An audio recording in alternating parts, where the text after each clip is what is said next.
Give me a moment. Ask away, policeman.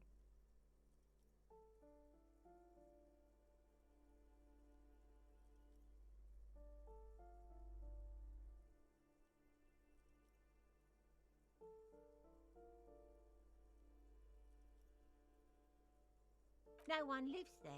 It's been empty for months. Impossible. I would know if someone had moved in there.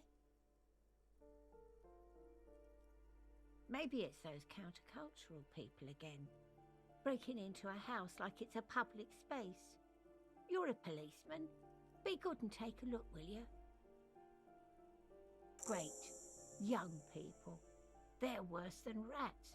You know, always littering the hallways with trinkets and empty beer cans.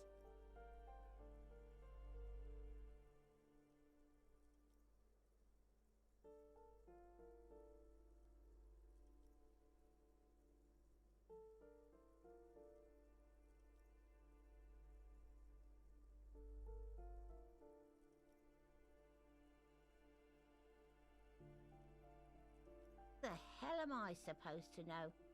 Another nut job, I assume. She really doesn't like those nut jobs.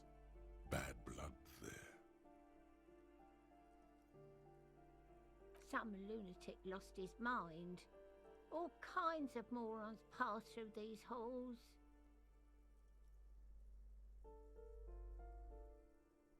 People come and go. I don't keep an eye on everyone. Oh, that one is a scientist, a future scholar. I think he studies astrology at the community college. Education's good. I always tell them to study. Something to do with all those stars around his door. He asked me to leave his drawings up on the wall.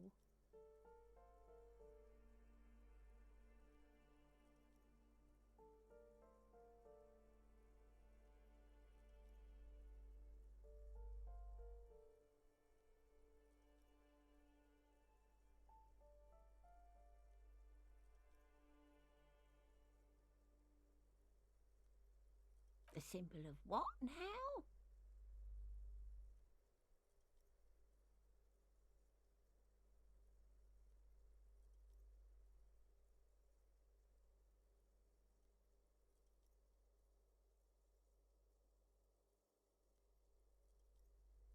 The cleaning lady shrugs and returns to sweeping.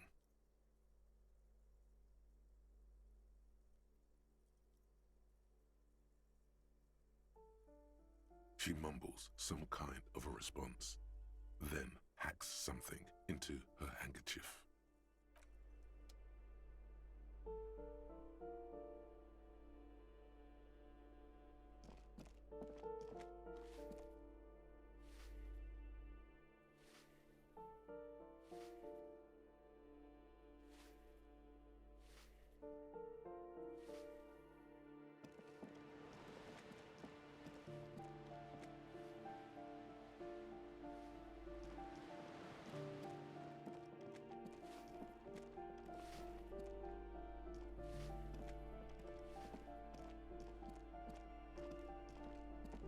You hear someone walking around inside, rearranging the furniture. The number on the panel says 10. Excuse me? Of course not. Scare them. Suspected of some big crime.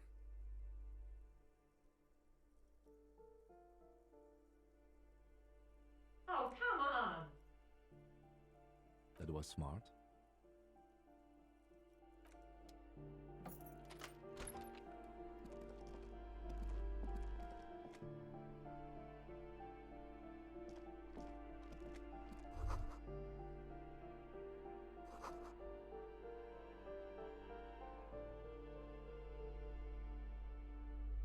Satisfied? My name is Marielle Charpentier, and I'm an agent with Martinez Realty Associates. I am not breaking in, as I have every right to be here. The keys, see?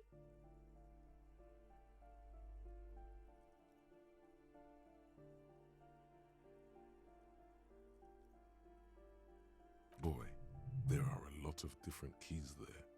More than 20 at least. Do you want to see my ID as well? You can't legally ask for it, but why not? Want to see my residence permit too?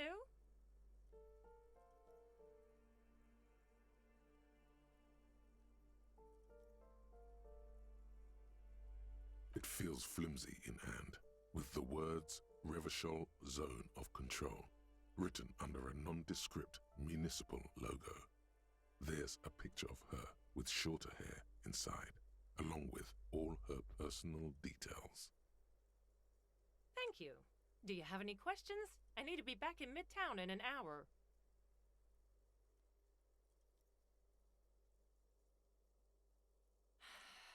I need to get it ready for the next lease, but as you can see, the previous tenant completely trashed the place.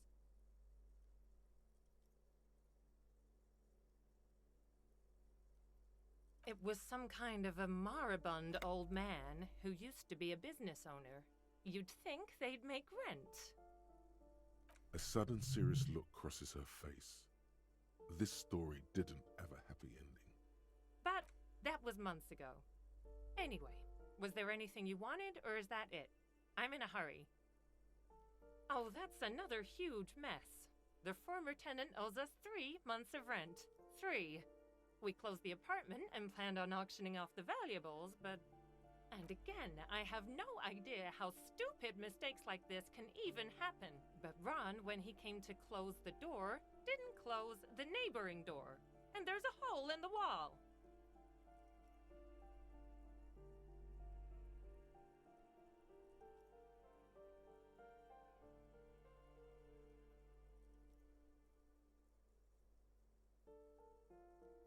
A hole in the wall. Can you believe it?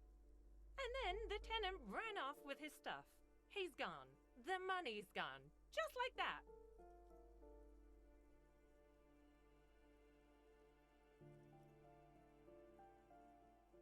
Don't ask me what happened with the wall. I have no idea how we're going to find the time or resources to fix it.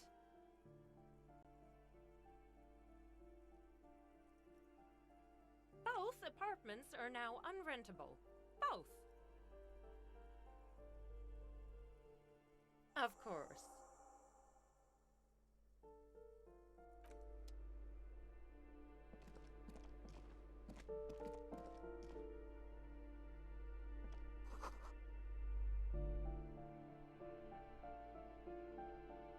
What now? Of course.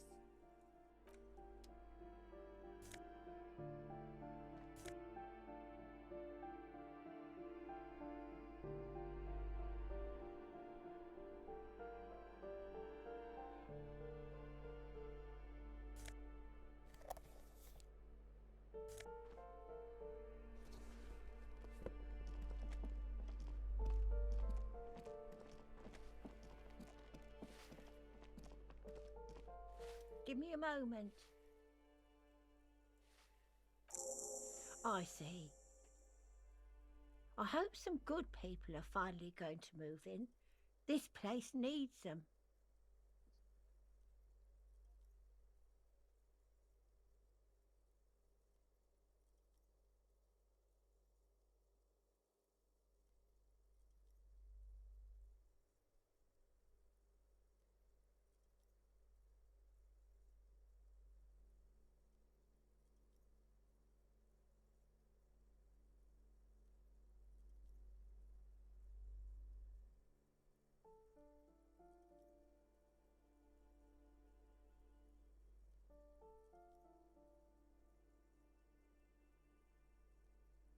I know those types, yes.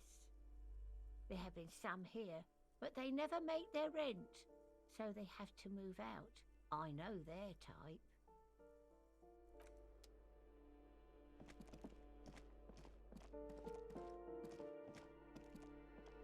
This door has been closed with a padlock. A chalk-drawn number on the board says, number 11.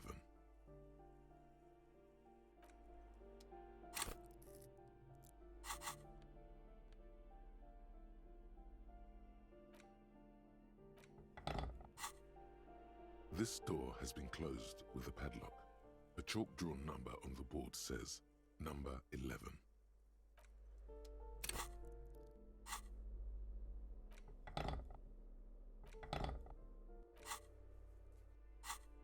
This door has been closed with a padlock.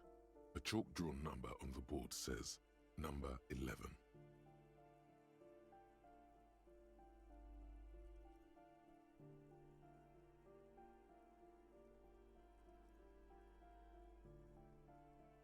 No reply. It's a solid lump of metal, but the shackle is deeply corroded. A solid pair of chain cutters would make short work of it. You seem committed to it, so go on. What are you doing? You're trying to cut the body of the lock with the chain cutters, and it's really not working. I believe it's the shackle you mean to cut, Detective.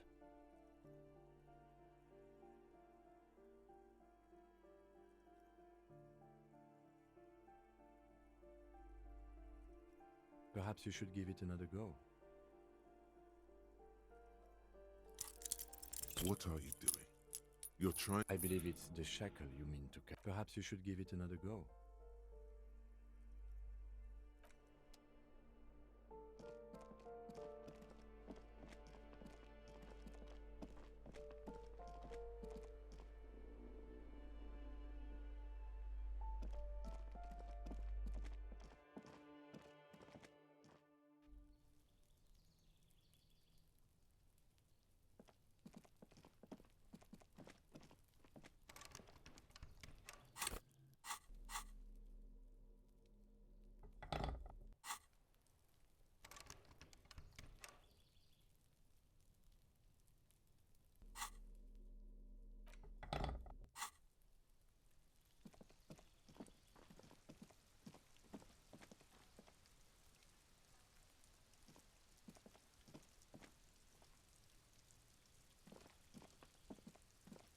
This door is made of metal and appears to be reinforced. Someone here really values their security. No one answers. We should return in the evening. At 9 p.m. the...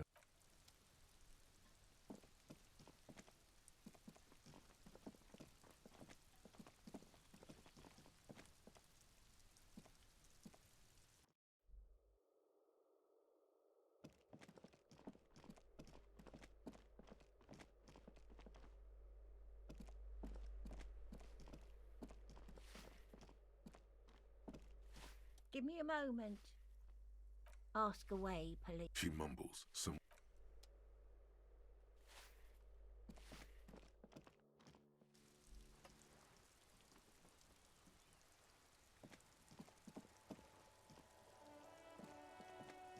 Hello again, officers. Have you come to admire my mural? What do I care about some fucking tin eggshells?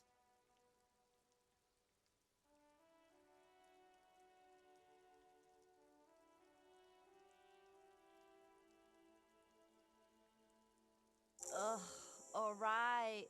Sad piggy. I'll give you this one. I saw a little girl in the fishing village running around with military grade handwear. Looked cute as hell. If you haven't been there, the village is a shithole down the coast from the main plaza. Have a good time! Piggy, I have no idea why I just told you that. You look like a shaggy dog left in the rain for too long. I have a weakness for animals. Ooh, not only have you found my address, you've discovered my biggest secret. I'm a coal miner. She does have eyes that seem to be smeared with coal.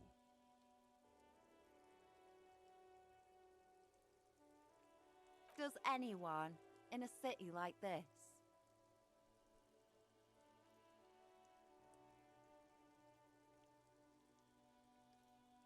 It doesn't have to do anything at all.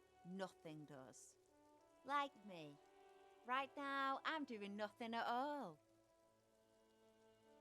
Yes, I keep hoping a shaft will collapse on me, but somehow it never happens.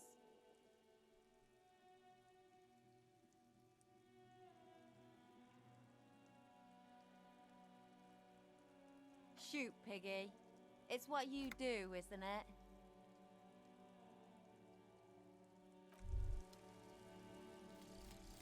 Aces high. For the rest of the world, the aces high is just a cool Revachol thing, politically neutral. In Revachol, it still holds revolutionary connotations. Also, have you looked at Lieutenant Kitsuragi's clothes? He wears a bomber jacket, just like the ones worn by aerostatic brigades, and those cargo pants could store tools for hotfixing your aerostatic. Maybe you should ask him about this.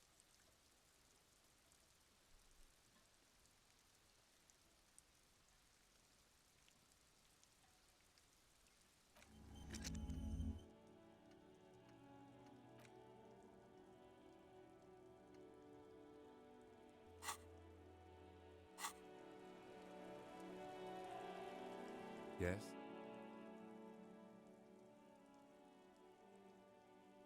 What about me?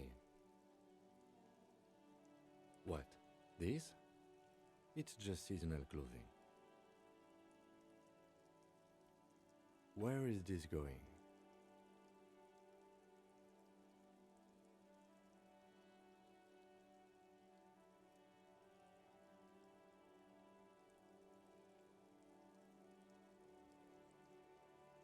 Interesting. I think it's called the brain. It's no mere brain.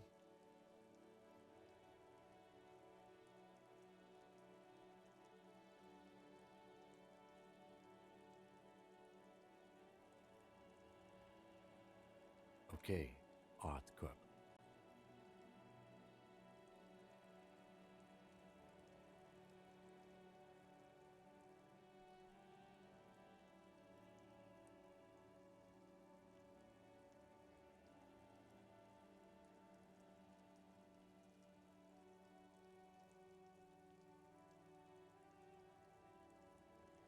I do not harbor a sentiment for revolutionary air brigades in particular.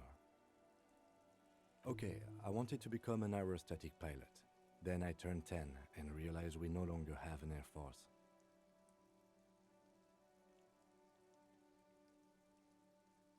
Good.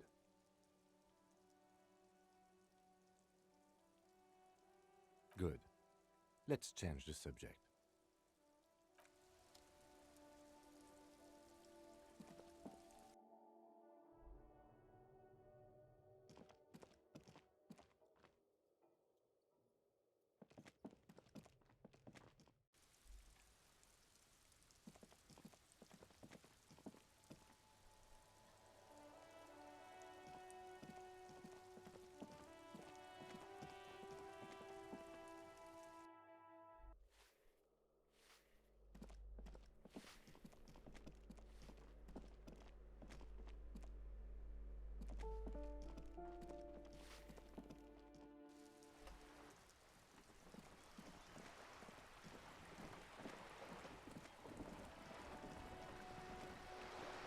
You're back.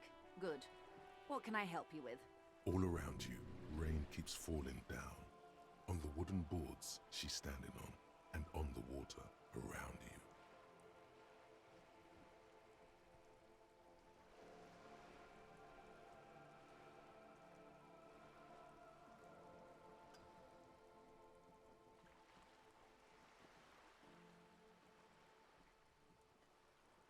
Very rugged. Good choice. Now, I suspect you had questions. Nothing like talking to pass a rainy day. Am I right? Oh?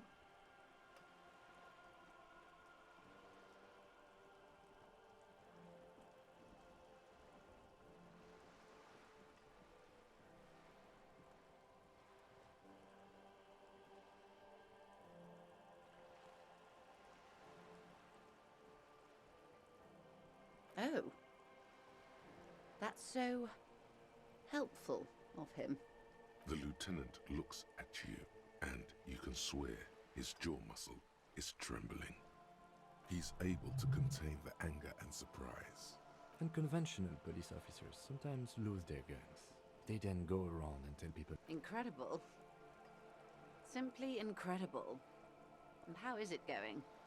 Has this detecting produced a gun?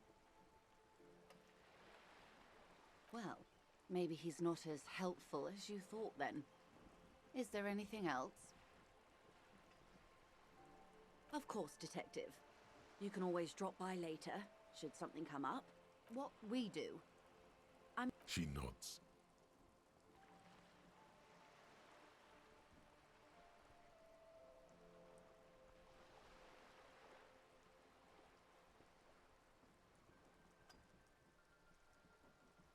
More lessons in basic reality?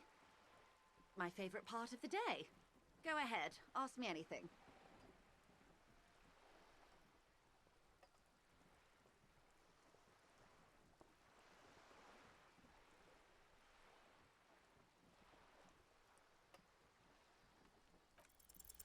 It remains a mystery what you mean by this something close. This isn't about you. It's about reality.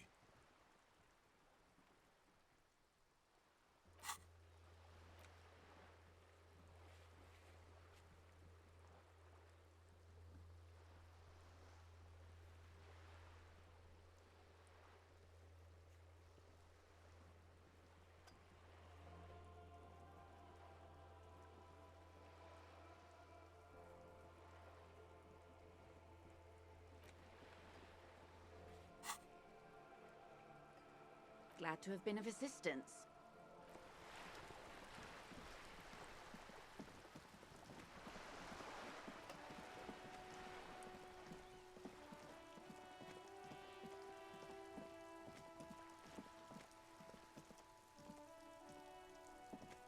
Just an ordinary war. Nothing to see here.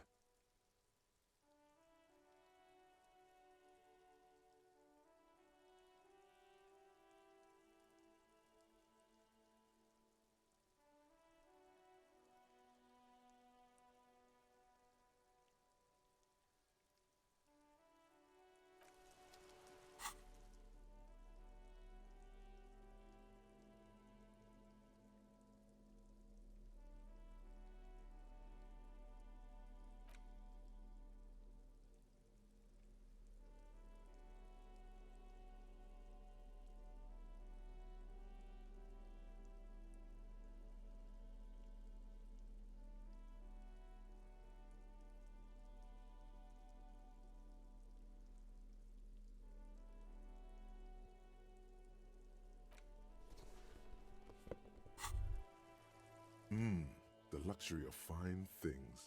Just look at those black monk straps.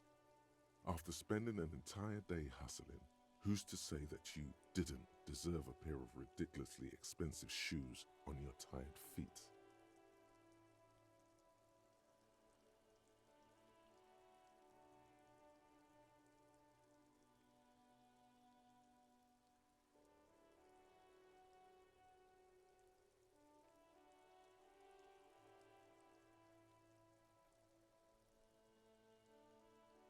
Let's hope no one saw you wearing these outrageously expensive and ultra-liberal shoes.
This coin-operated viewer is facing south.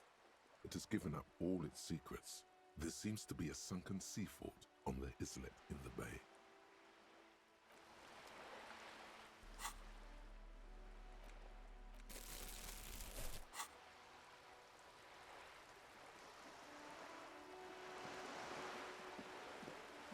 This coin-operated viewer is facing southwest.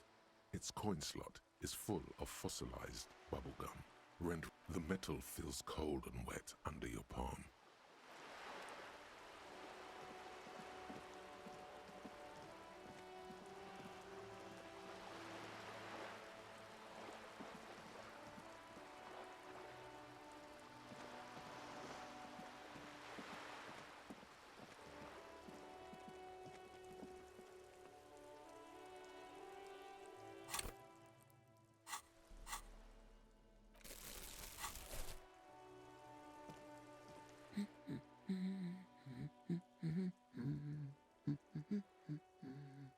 Her hands move over the book covers. The tips of her fingers look rough, stained with yellow. It seems like she has spent a lot of time at work, smoking. My husband? No, he's not.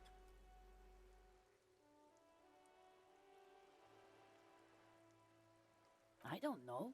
At home now? Out drinking with his friends? Working? Where is this going, officer? Yes, but I don't really need to know where my husband is. Not all the time. No.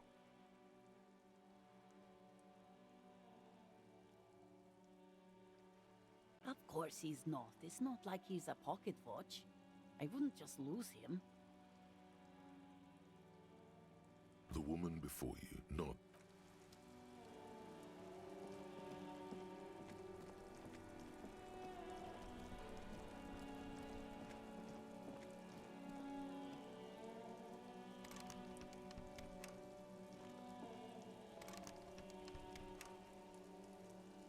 An old call box with a matrix of push buttons lists all the companies in the East Delta Commerce.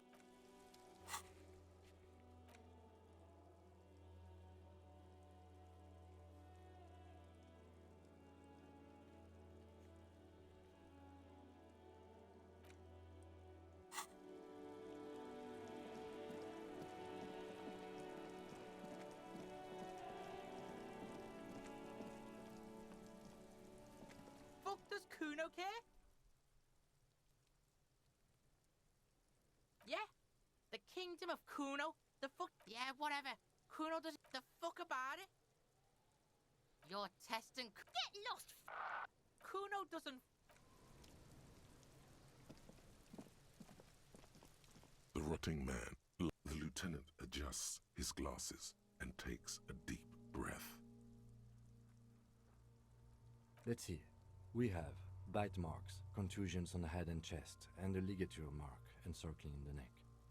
You'll need 3 fields. Leave a 4th one too.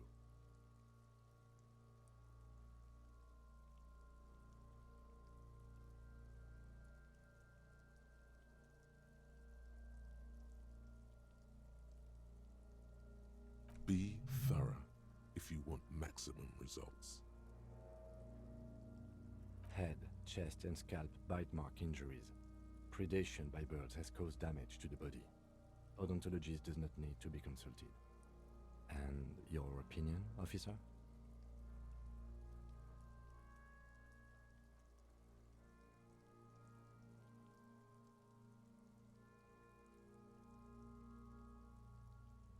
Agreed. Next injury? So, the scalp bleeds from a post-mortem head injury, a stone. The injury does not have the rim of an early inflammatory response. The perpetrator on the scene has confessed to causing it post-mortem. At maximum velocity, fucko! Has confessed to causing it at maximum velocity. Coagulated blood sticks to his scalp and chest, where the countless stones have hit the dead man. Beneath, the description of injury. 2 boxes. Right. Next. A dark red abraded ligature mark encircling the neck, with a gap on the nape measuring, let's say, 7 centimeters. The hyoid bone is fractured, the cervical column intact. I see hemorrhaging on the skin above and below the ligature mark. Depth of the mark, 1 centimeter. No signs of clawing on the neck.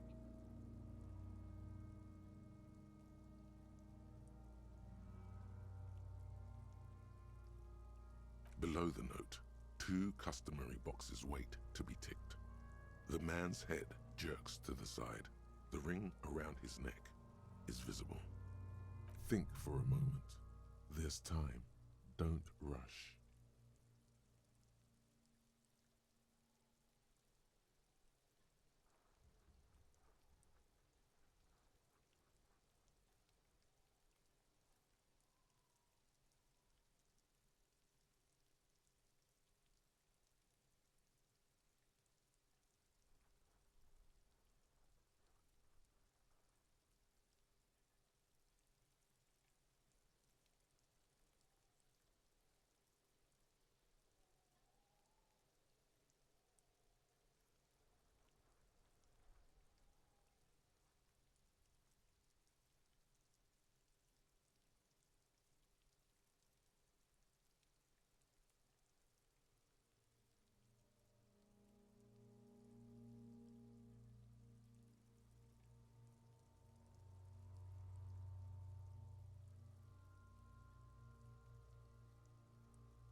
That's it.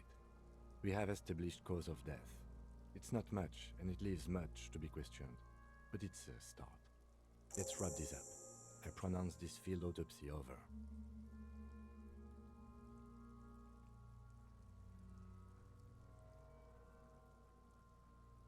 Well, we established probable cause of death.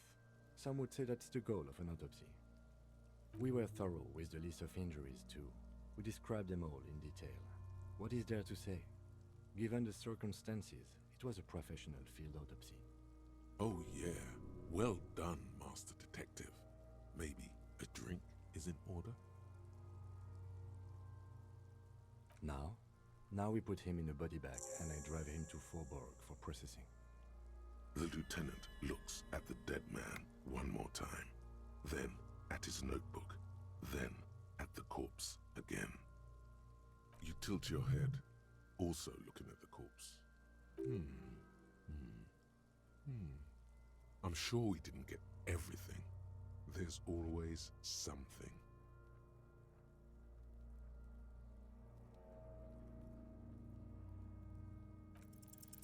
I'm gone.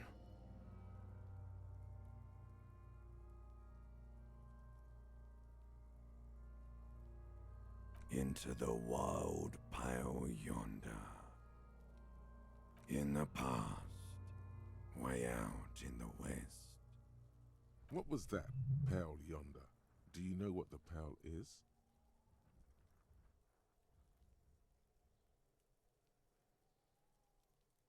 The pale, Corporal.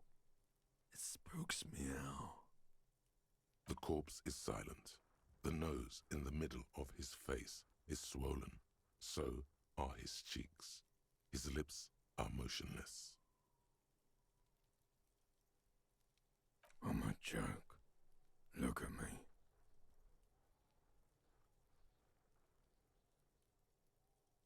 A killer. A motherfucker. And a killer. Takes one to know one. Go ahead, Corpo. What do you mean? It's the power of your imagination. Go ahead, ask Ask me more questions. You fucking love questions. Because you're a copperoonie. Look at all of them go. Do you want more questions?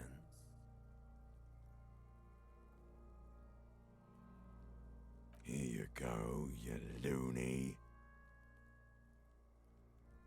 Because you have.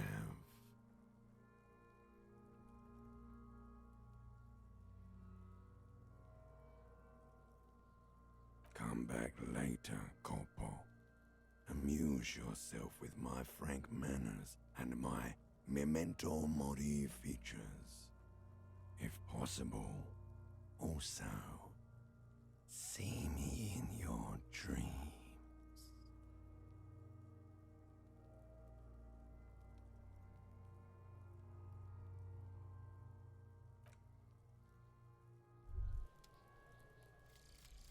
Rigorous self-critique. Here it is. Hard facts from the man you are. You once jerked off in the locker room and were caught. You held a young woman by the arm and kept her in your apartment for 20 minutes against her will. That's right. These are not flights of fancy. These are real deeds, Harry, emerging from the darkness of your past. You tried shooting a fleeing suspect in the foot, but hit him in the pelvis, crippling him for life. And, above all, you let life defeat you. All the gifts your parents gave you, all the love and patience of your friends, you drowned in a neurotoxin. You let misery win, and it will keep on winning till you die, or overcome it.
The man is the lieutenant adjusts his glasses and takes a deep breath.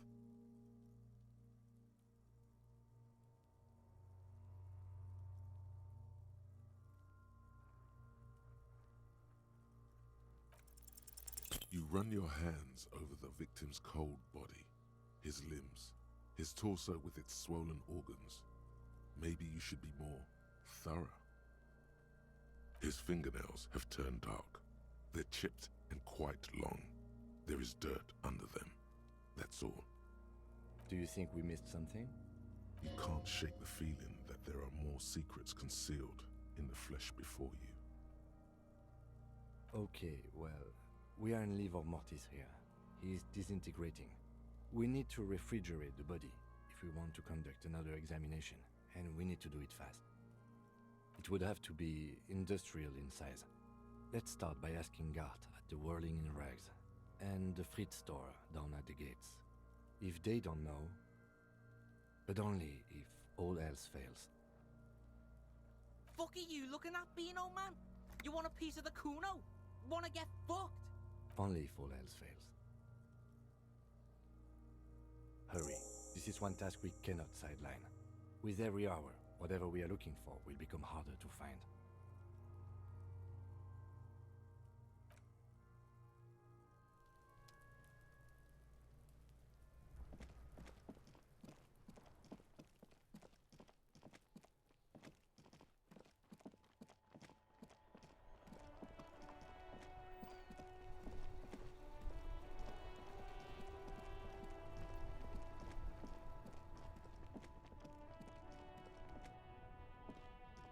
Everything's still cool here, officer.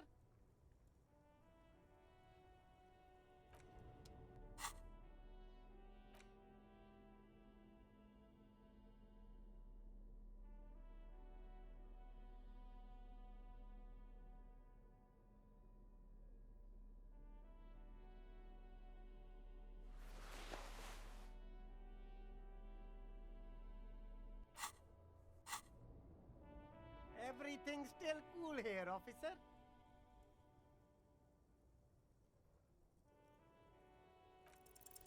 No need to dress this one up. Just tell him what you want.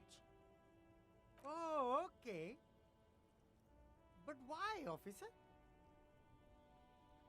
Ah, yes. Money is very important. Are you trying to ask for a bribe? If so, you're not doing a very good job. Sorry, detective.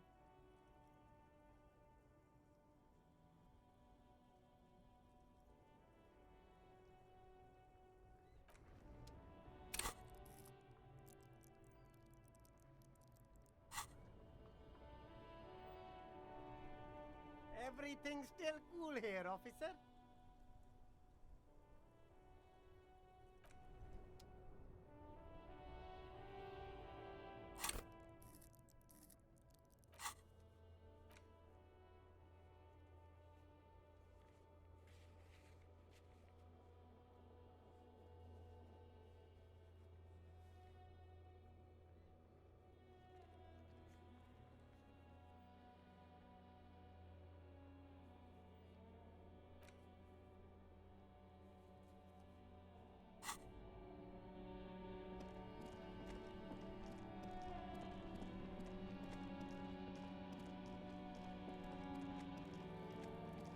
Now it's turning into a kind of a snow limbo, man.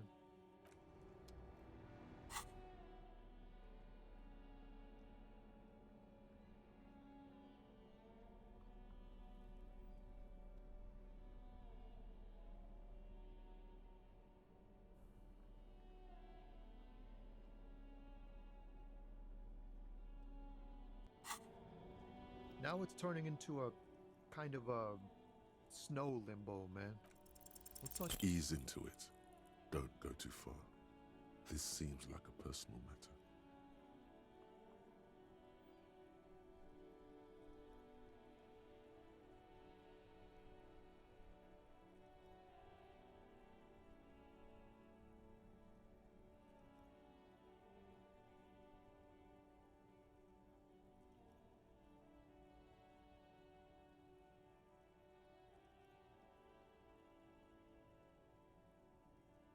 I'm okay, man. Just the jams got me down. The fumes, the chemical rainbows, the tarpaulin stretched on the frames and the dull engines off. Maybe the full-on direct approach wasn't correct. Damn, it's tricky business looking into someone's eyes and not doing it wrong.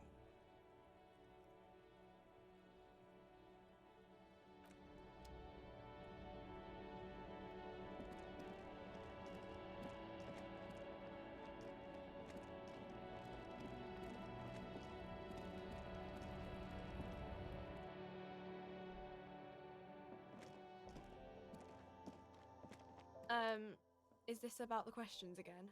Because I don't really know anything. Right behind you. You're joking, right?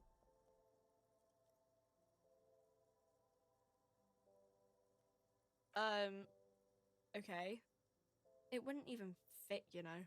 Now that I'm looking at it, maybe a glass-doored fridge in a public grocery store isn't the best option for storing a corpse.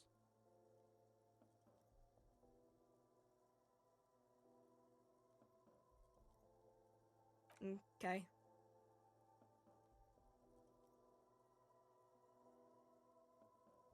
Reality? You mean what reality? Economic reality or? She is like a student unexpectedly called upon by a teacher. Can she answer the classroom question? I don't really know anything. I mean, I'm 15. I don't know. What about it?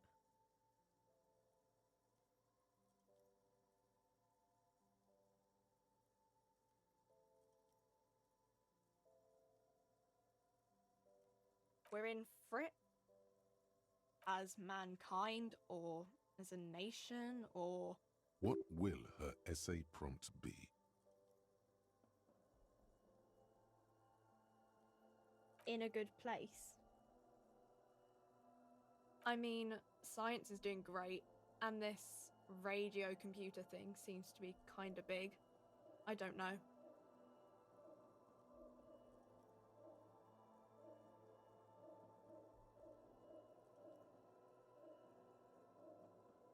When ordinary people take over the government and demands democracy. Yeah, it happened like 50 years ago or so. Sorry, I'm not very good at this. At history, I mean. Our government? Or do you mean something else? Sorry, I really need to finish this article. Cool.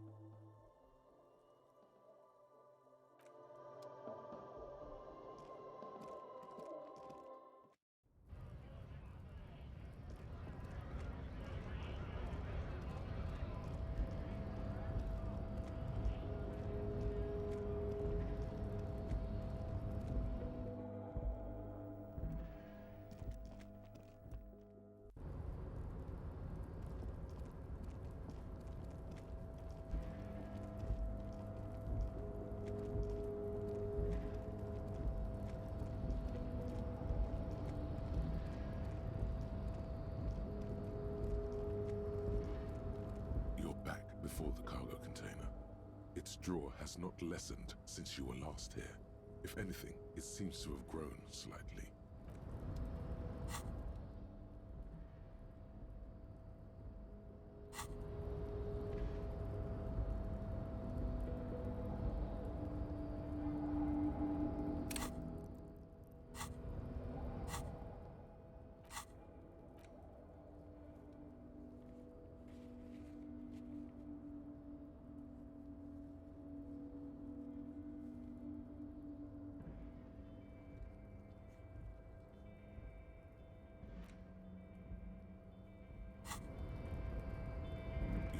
Before the cargo container. Why are you even trying to open a door with rhetoric?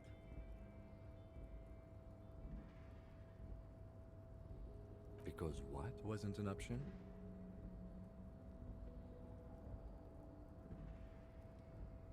Now is not the time to get philosophical, detective. You can do that after hours.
Looks like the circus left town, but the clowns are still here.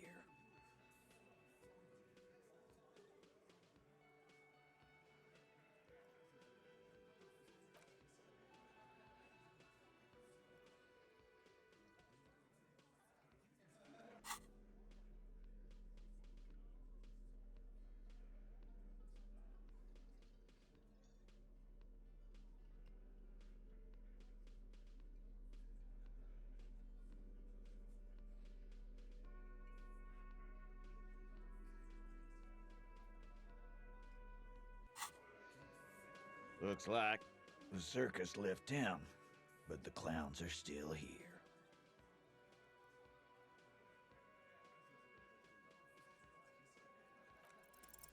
Establish authority. Yes. Authority. Feverish thoughts race through your mind.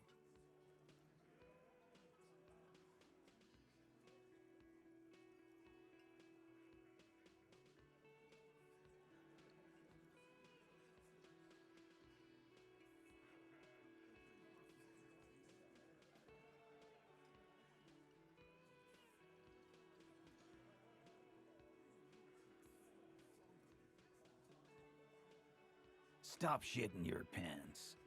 You don't need to know, all right? We took care of it. The law handled it, all right? Yeah. Aren't you listening?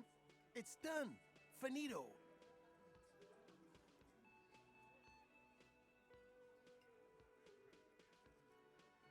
No, asshole. You're nobody. I'm the law. Stop yelling about the goddamn law in my establishment! We get it. You're all the law. Let's just all cool off. We had some questions, that's all.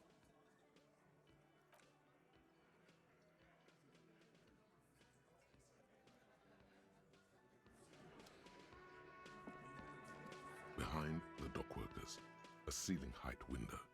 The hawthorn branches scrape the glass like bony fingers.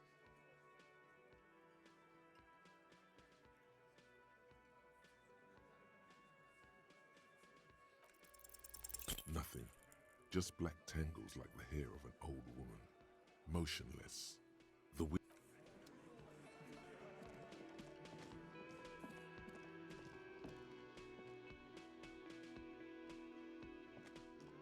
Can I help you? Yes, yes. For the dead body. You want to put a dead corpse into my fridge, right? Correct him.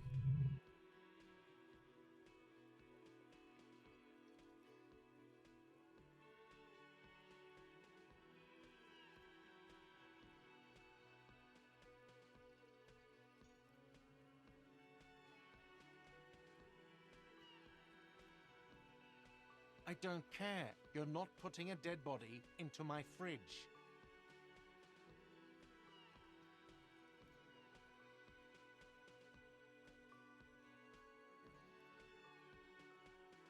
This is a culinary establishment, not a morgue. You don't have to ask me why you can't store a dead body in my kitchen. It would only be for... Lieutenant, you too? You're asking too? No. The answer is no. I will not turn this place into some kind of macabre circus. I hate to say it, but looks like we're going to have to ask Kuno if he knows of a spare fridge around here.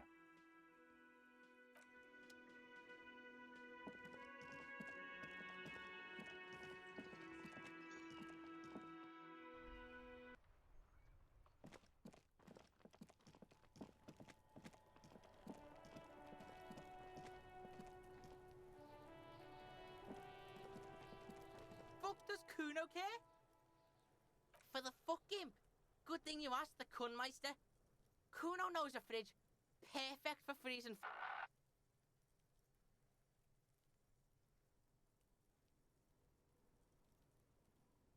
Bacon Man's in a rush. But what's in it for the Kuno? What's the return on Kuno's investment?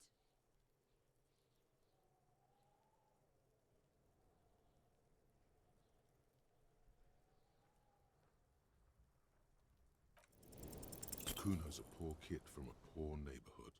Say your job is on the line. He'll sympathize.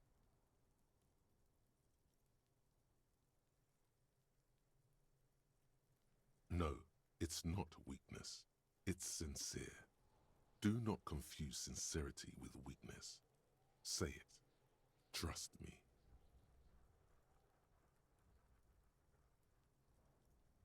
The fuck are you doing right now?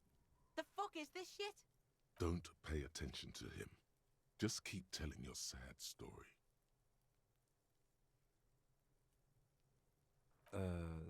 It's not that dramatic. We can just send the body to processing.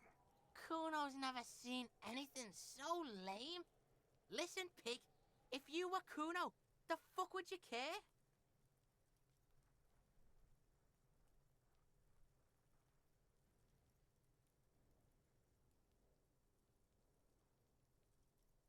Stop shitting yourself in front of the Kuno.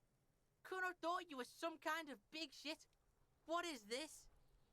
Why don't we go pester some other kids now? Kuno doesn't fucking care.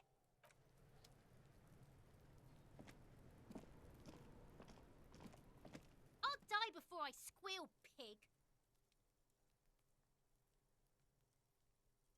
Murder was the case they gave me.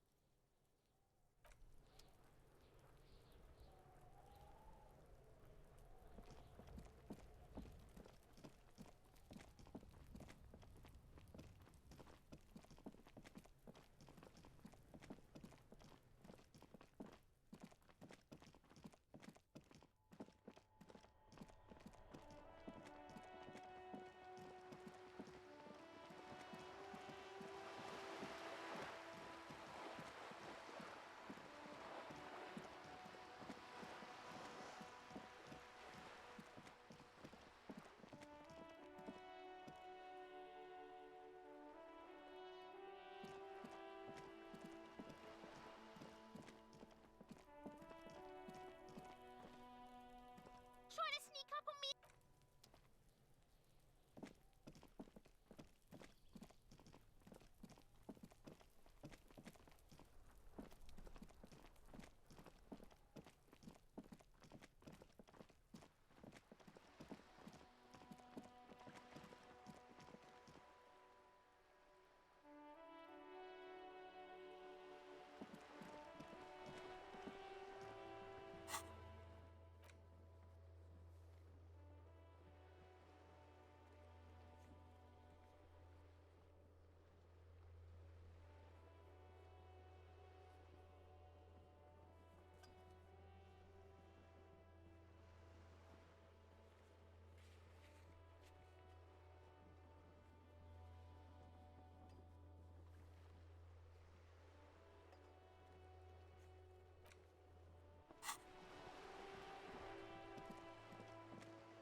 Give me a moment.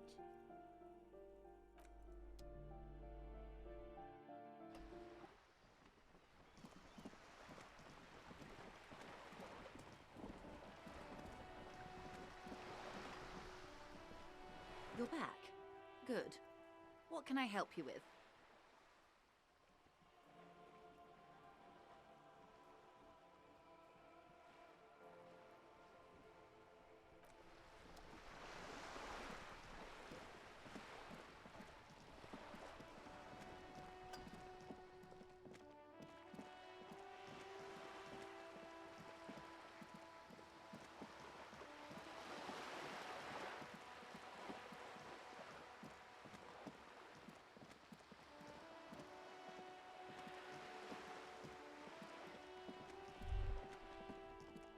There, Working class drunk.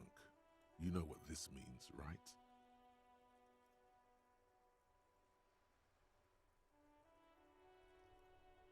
Cracked it. All in a good day's work. What do you mean, what did I crack? Look at how working class that drunk is. No. Stop goofing around, recruit. No, it's not. Yes, and you found him. Now go and tell the working class woman. Protect and serve, recruit. Do marriages make any sense? Does honor? You're not a filthy philosopher. You're an officer of law. It's time to ace this case and not brood over your reputation. We can deal with the perception management later. Not honorable, recruit. Not honorable at all.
Hola, Wandering Man.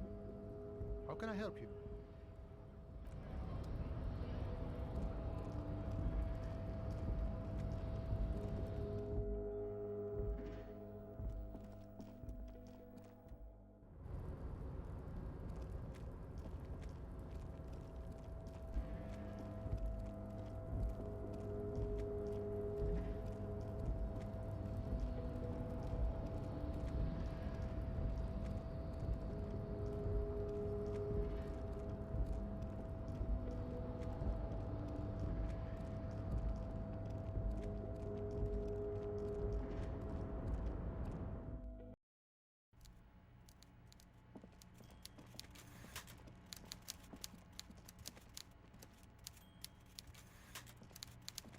Mr. Dubois, a pleasure as always.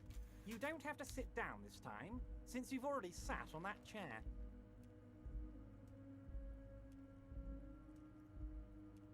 Most certainly, Harry. Nothing brightens my day, by all means.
Now it's turning into a kind of a snow limbo.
Every snowflake is like a little gift from the sky.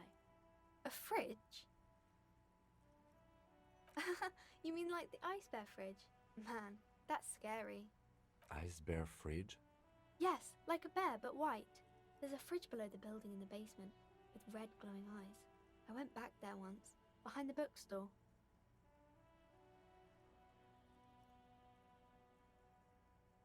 Mum doesn't want me to go there anymore. Not that I want to. It was pretty scary. Yes. That's a problem. The only way in is through the bookstore, but my mum is pretty strict about not letting anyone in. But I don't know, you're a policeman. Maybe you can convince her somehow. Anyway.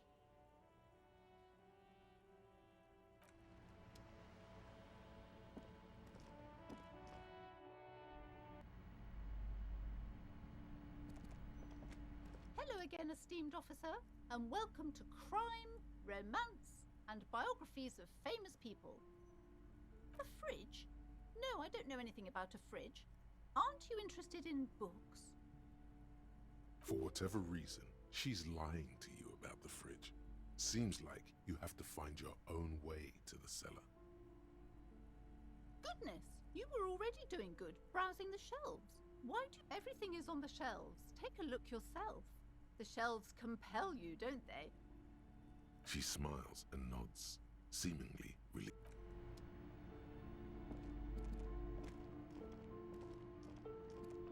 The curtains, tattered with age and covered in dust, hang before you, as if taunting you.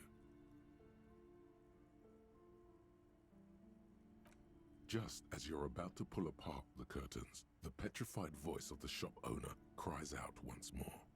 Sir, don't touch that. I told you it's off limits for the customers. Parapsychologically speaking, we're done if you decide to open them. I won't be held responsible for the consequences. It's too dangerous. She looks away, mumbling. Why is everyone always messing with the curtains? Why can't they just buy books like normal people?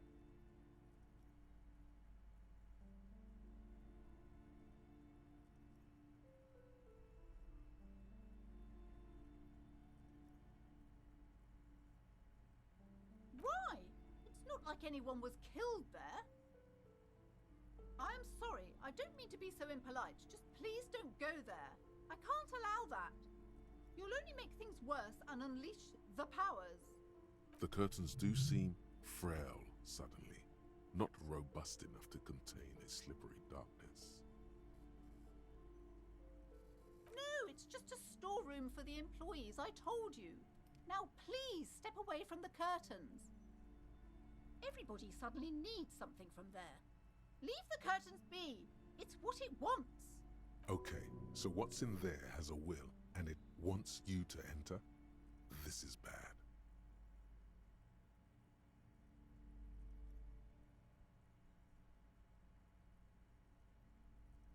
You do? My God, even more reasons not to mess with the curtains. Just step away, dear sir. No! Please just talk to me, officer. Come here and let's talk this through before you decide to do anything extreme. Talking is always good. Go see what she has to say. Lies. Rip them open, we say. There is something mysterious about the curtains. Be careful. The curtains, tattered with age and covered in dust, hang before you, as if taunting you.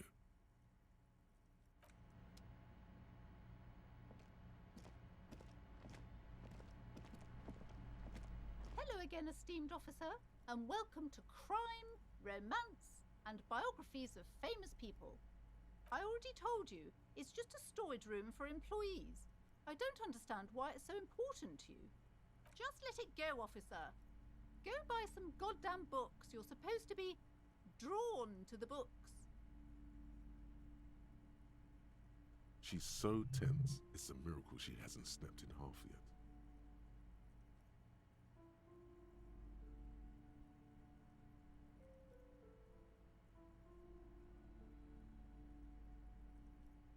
I'm not tense, I'm just... Okay, fine. It's because this place is cursed. Just like Annette said, they don't call it the doomed commercial area for nothing. Are you happy now, officer? Happy that you've ruined everything? Host of hosts, she prays. Guard me and my honest business venture from the curse that lurks behind the curtains.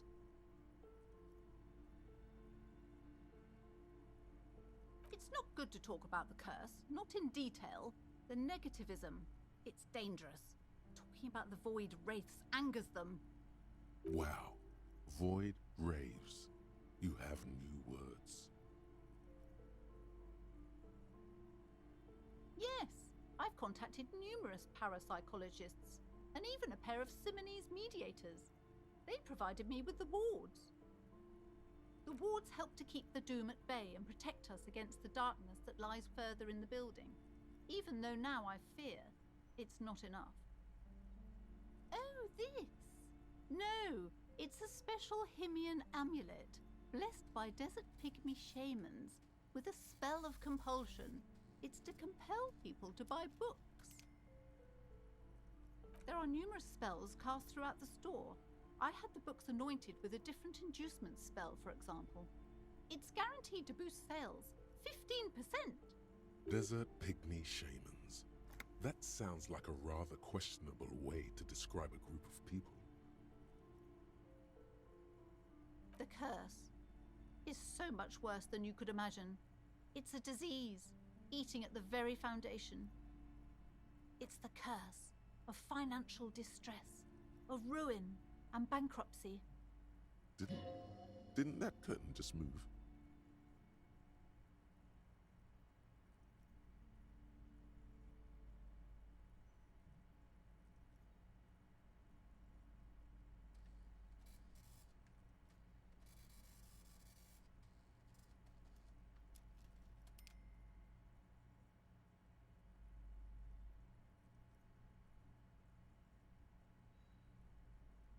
But officer, there's nothing natural about entire companies declaring bankruptcy. I'm talking about cacodemons, feeding off bad business practices and disappointing income statements. There's something wrong with this building, I can tell you. Ever since I arrived, I've sensed an eerie lingering presence, as if I was unwanted here.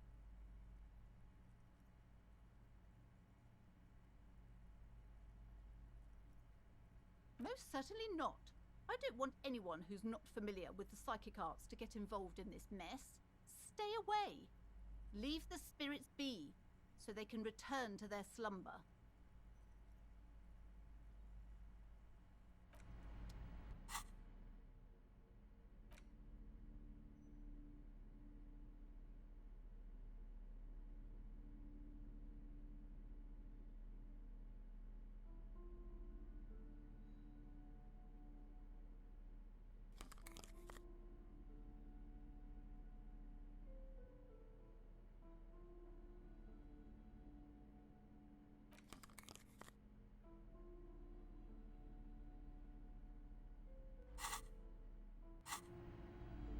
Hello again, esteemed officer, and welcome to Crime, Romance, and Biographies of... Slither up to her, you silver-tongued fiend.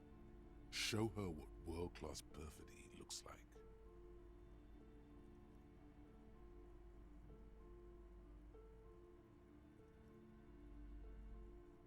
Are you sure?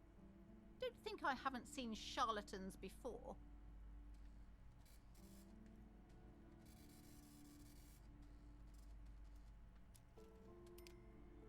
I'm not sure I can trust your claims. Honestly, you look like a bit of a drinker. I'm sorry for being so blunt, but... Hey now, hey. You need the booze to focus, all right? The lieutenant keeps his usual stony calm. He silently picks out his notebook. Go ahead then, rock her world, he thinks. I'll compose some notes.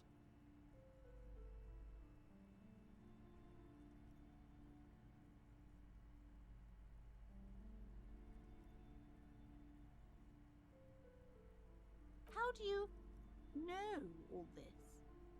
Here we go.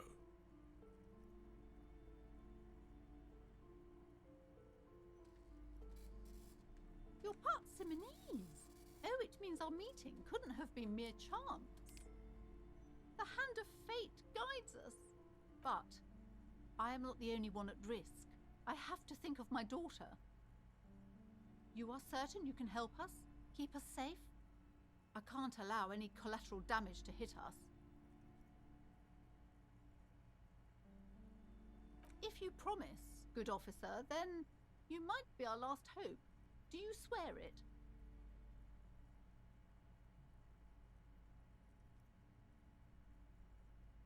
Thank you, sir. There's one more thing I haven't told you about yet. The entity. Do not act surprised. You know of these things, sire. You have? The entity takes the form of a woman, a witch probably. I've suspected that she must be connected to the curse ever since I first saw her. Did you know that she lives inside the chimney? Yes, that chimney is part of the building's central furnace, and it's enormous. She has barricaded herself behind some metal security curtains. God knows what she's doing there. Some unnatural magic, I assume. You should go find the entity and ask what happened to all the companies in the building. What is the source of this curse? Here's the key to the warded door behind the curtains. Take it. Oh, and please do return to me after you've looked round. I'm quite anxious to know what she has to say about the curse. What you... Unbelievable darkness and ruin.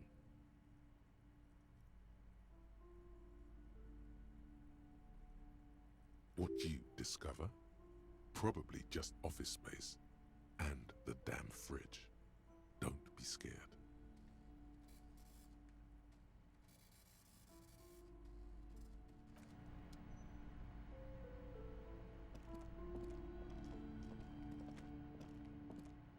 You see a set of tattered curtains blocking the way to another room. A strange cage-like trinket dangles from the curtains. You see a dimly lit room full of dusty furniture and trash. A doorway stands in the back, covered in dozens of scary little Seminese wards, your shadow looming over it like an omen. Oh!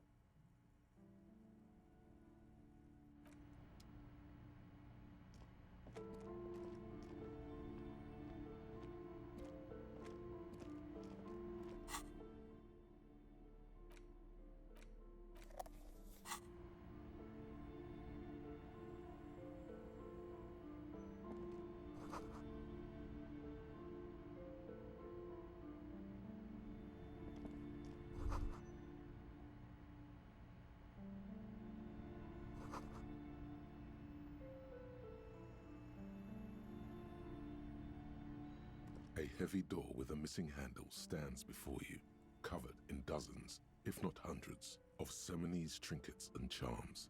It appears to be locked. Only an echo. No one is there. A hollowed-out, dark echo. After exerting some force, you manage to turn the key. It's eerily silent. The door slides slightly open, letting a draft of cold air into the room. You feel the tiny hairs on the back of your neck rise up, as if someone's standing right behind you. An uneasy knot forms in the pit of your stomach.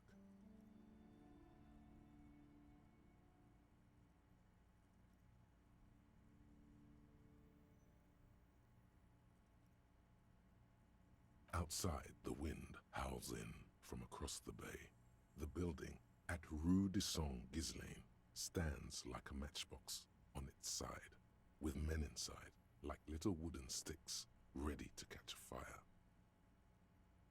A panicking woman squeezes the pendant around her neck until it leaves a mark inside her palm. A man, a few meters away, stands frozen with a key in his hand. Somewhere inside, a spider is spinning its web.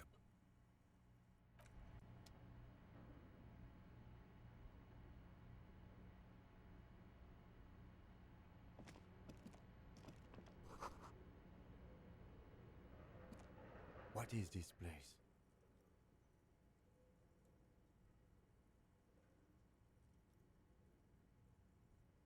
I think you're right, though it looks like no one's been here in ages.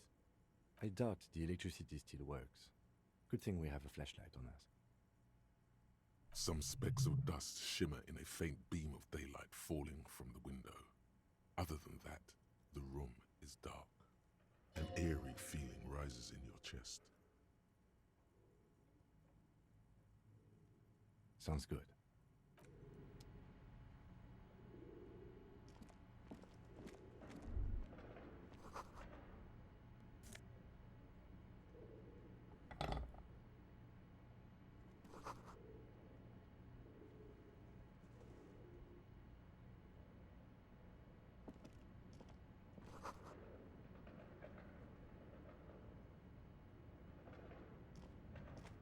A barbell lies on the floor.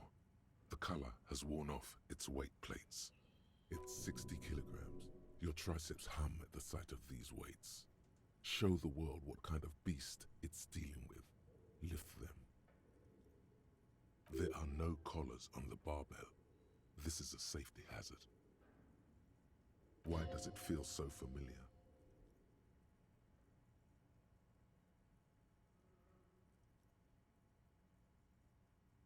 You're right. The weight may fall off. Better not touch it then.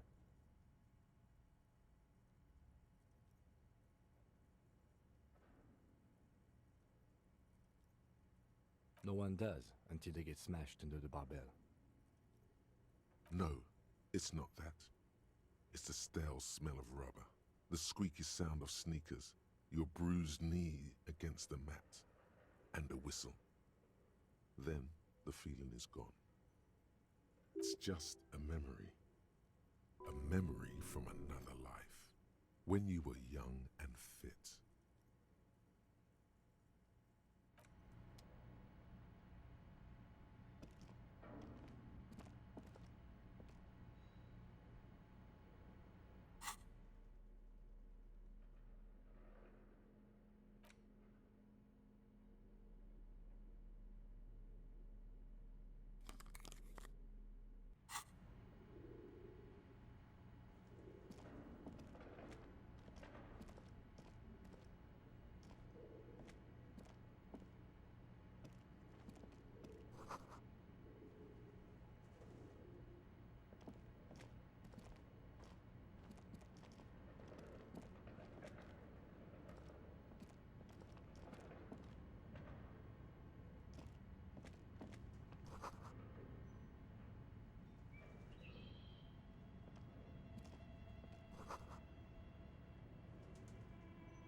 Looks like someone tried to reconceptualize their business here. Look, the skis and rotor blades both bear the same Slipstream logo. It seems likely that they started out making one, failed to turn a profit, and then pivoted to producing the other.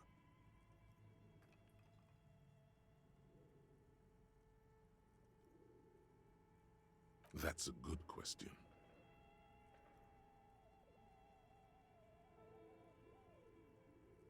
Not quite. You do know that there's something unusual about this company's business model.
Your flashlight slides over an old green chalkboard covered in scribbles, sketches, and schemes like some ancient cave mural.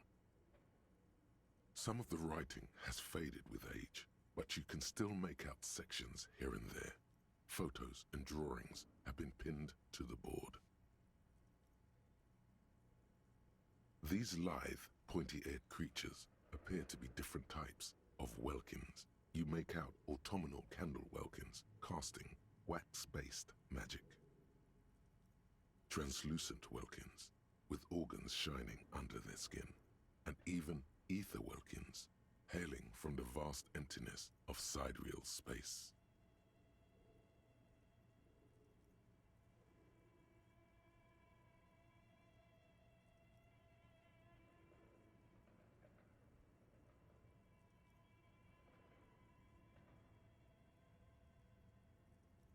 Who are all those creatures? Fantasies of a tortured, feverish mind? One of the welkins, towering among the rest, appears to be different, however. It's Vara Hamira, a high welkin, his face white and scarred like cracked marble. This is clearly a welkin supremacist. The note says, all non-welkin races will be purged. The Haldor, the Twarg, the humans, and even headless men, all of them, purged. Imagine a world filled only with welkin, green welkin. An inordinate amount of time has gone into drawing these little welkin creatures.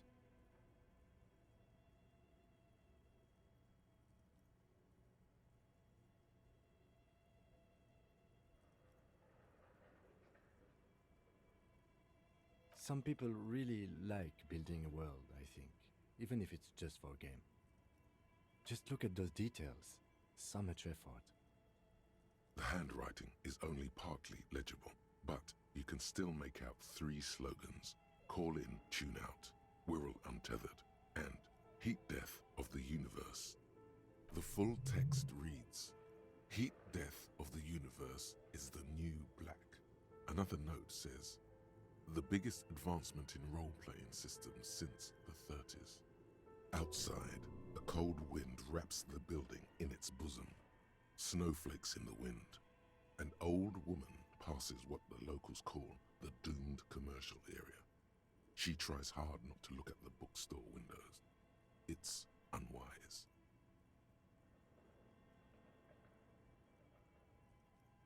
The photo collage depicts barren, icy landscapes wrapped in perpetual night.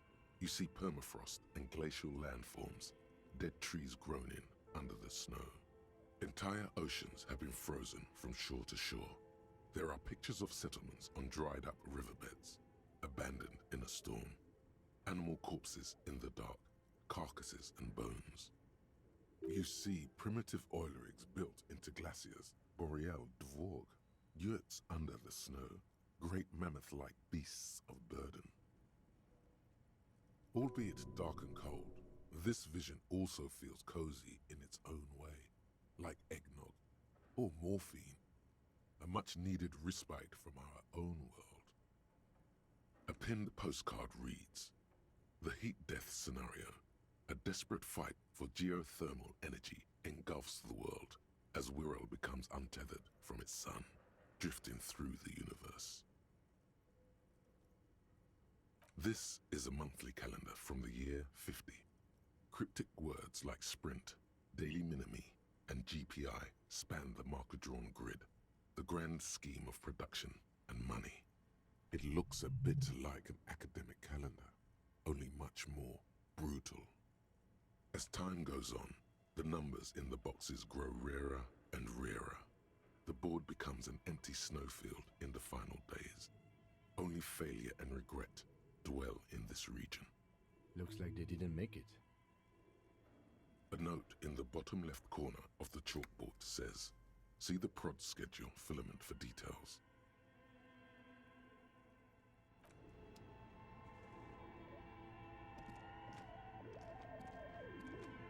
This appears to be some kind of machine with a cube-shaped heart and a wired framework.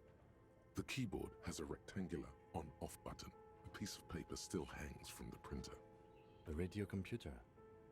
Just sitting here without anyone inside. What he means is that these things cost money. Why would anyone just leave it behind? But we are looking for a fridge, and we are pressed for time, so... On the other hand, it's not that I'm not interested in abandoned radio computers. This is the Ream Civic radio computer, model RC5120, equipped with a Feld mainframe and a Ream-compatible printer.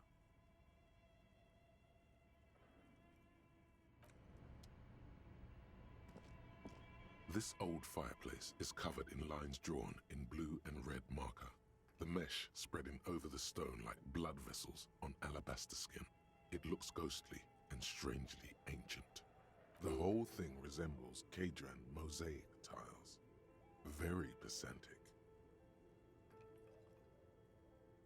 History classes, students with their textbooks open, studying the roots of our civilization. Those aquarelle blue tiles looked beautiful in the sun. Radio frequencies, it seems. UKV 123.6, UKV 123.7, unclear. It looks like a cardiovascular system split into veins and capillaries. Very advanced.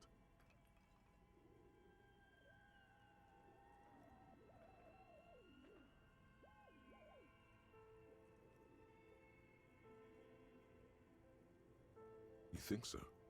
The web is comprised of radio stations, all lead back to one red heart, titled the Game Master Frequency.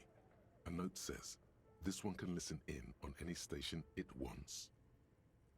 Looks like a surveillance program. They must have had massive airwidth. These things don't come cheap.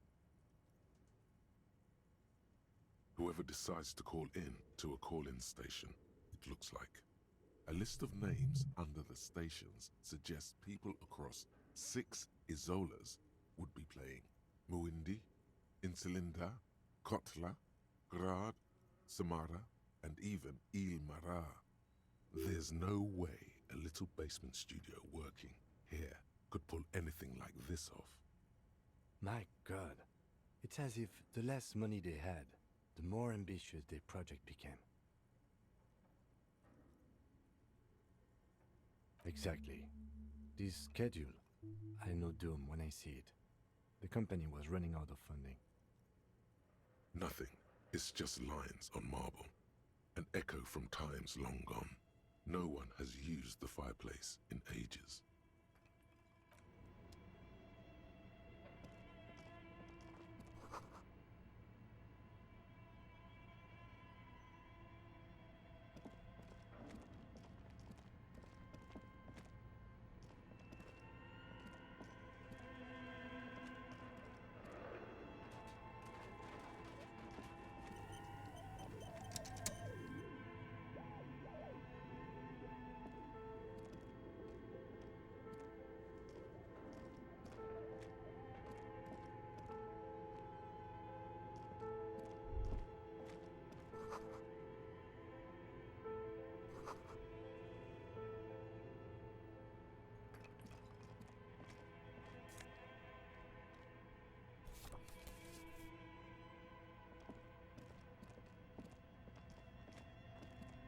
An iron safety curtain curves before your eyes, folded like a bellows. It covers half the room, blocking the way into a colossal industrial chimney. This must be where the entity lives. What an odd thing to do. Nothing happens. Still nothing. No one's home. Those curtains prove to be surprisingly sturdy. Your fist hurts now. If this is really an entrance to the chimney, then there must be a furnace somewhere as well. Maybe there's another way to get in. Can you please try to refrain from attacking random things? Thanks. In any case, there's no way we can get in right now.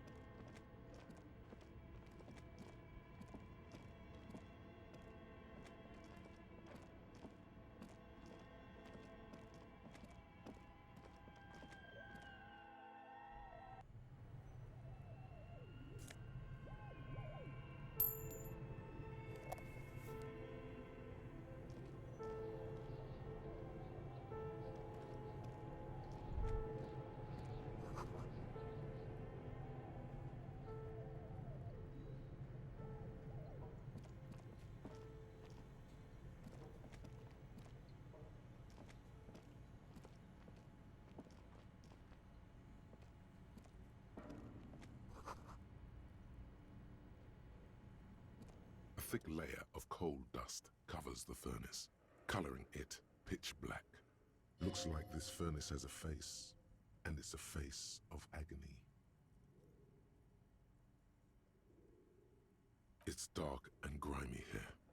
In the darkness you can hear chatter. It's coming from above. A voice or several voices talking to each other. Near the smoke chamber, upstairs. The echo is so prominent, it's impossible to discern what the voices are saying or what's producing them. What are you doing? Wait, really? Maybe it's coming from behind those safety curtains we saw upstairs.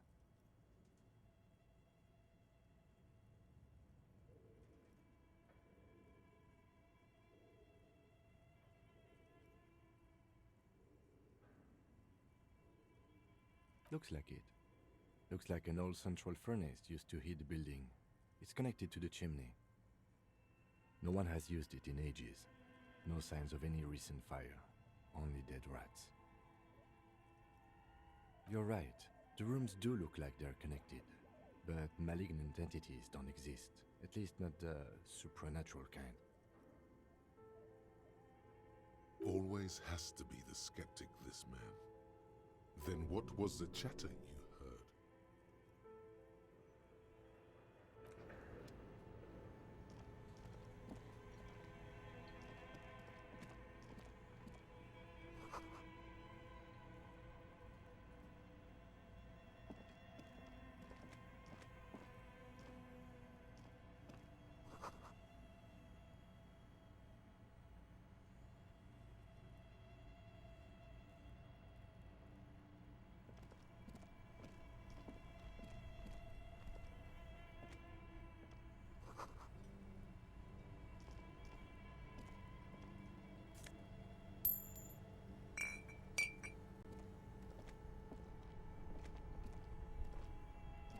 Two cables are plugged into the breaker box.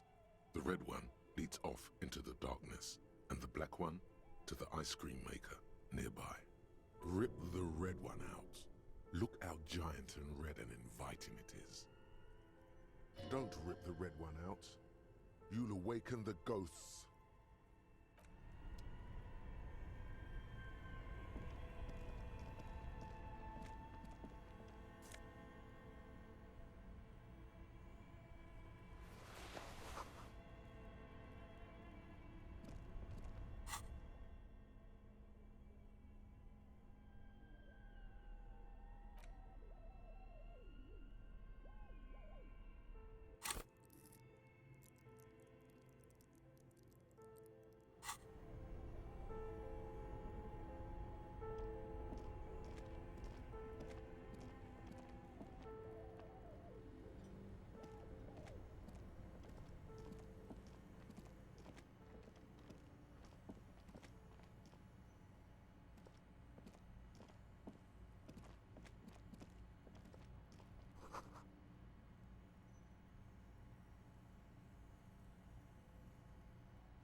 A few bricks have fallen off, revealing a compartment behind the wall.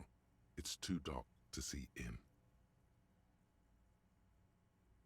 Seems like an old bunker from the Revolutionary period.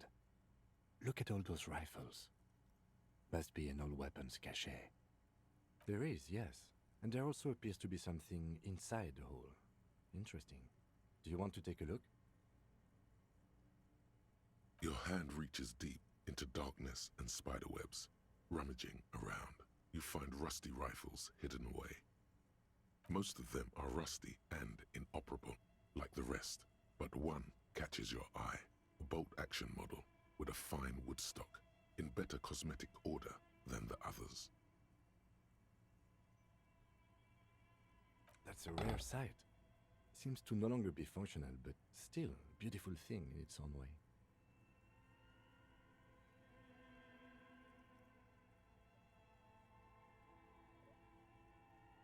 It means there are firearms, albeit inoperable, still lying around in Martinez. It's an interesting coincidence, I would say. Might come in useful in the future. He likes this find.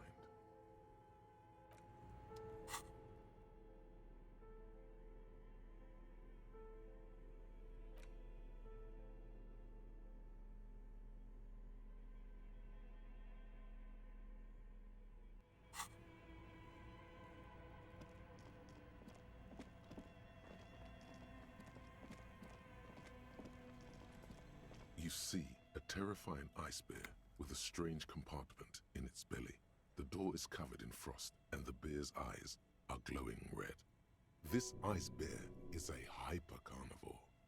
Be careful. The bear looks oddly realistic. Is it taxidermy?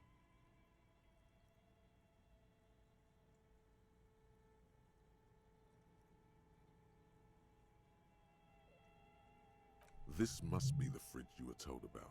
Look inside. See if it's big enough for the corpse. A gust of freezing cold air rushes to greet you. You hear a low grumble as the bear regulates itself. This is the inside of a refrigerator. The lieutenant takes a peek inside. His hand has found the holster of his gun.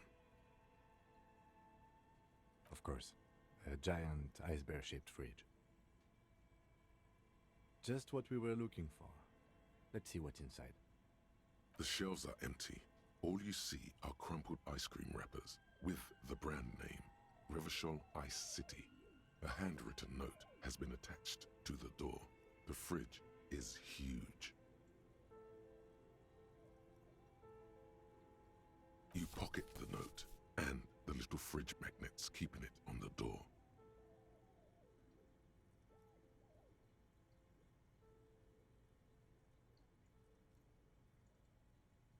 Good question. It looks like an ice cream fridge.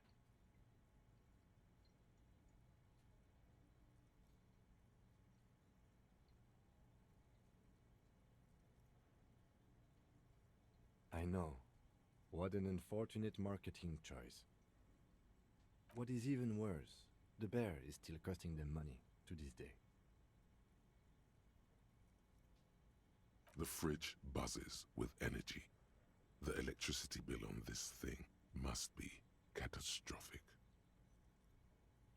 A friendly cartoon bear smiles back at you from a glossy cellophane wrapper. It looks nothing like the fridge. The paper still smells of vanilla and chocolate. It's certainly an eccentric choice, but it is capacious and cold enough, too. But the optics on this are awful, he thinks. We need to be as silent as we can. Your visual confirms you could fit 2 more bodies in the ice bear fridge. Shall we go and get the body then?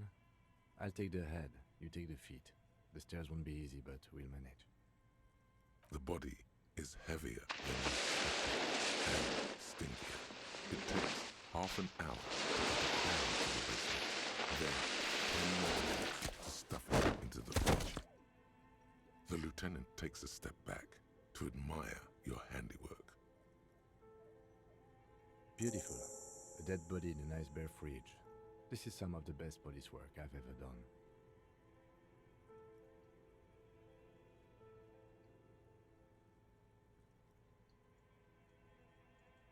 Of course you don't. Look at that. What have we done? We stuffed a dead body in an ice bear fridge. This does not leave this room.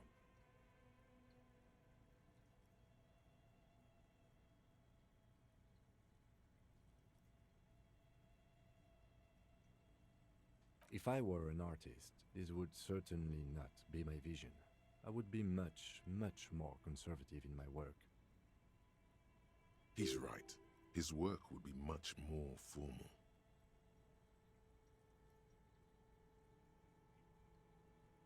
At least we've stopped the body from decomposing further. Now you can conduct another inspection under controlled circumstances.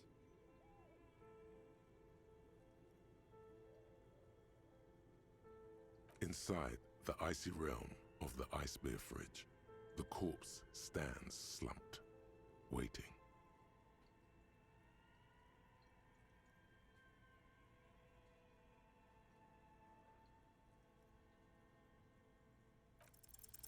Your arms reach out and your eyes close, as if by their own volition. It's dark all around. You feel cold, slippery flesh, first with your fingertips, then under the palm of your hand.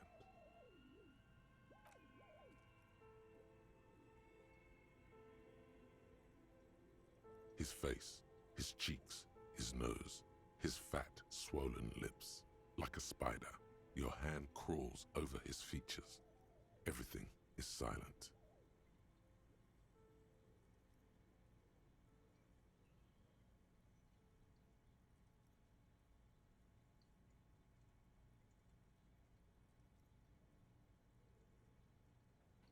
You pick it between your fingers. The mess feels large, very porous somehow. Keep crawling, lest you break it.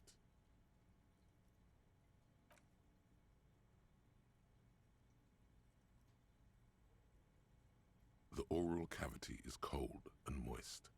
A ball-like tongue attaches itself to the base of the mouth, lolling around like a scallop. You're on the right track.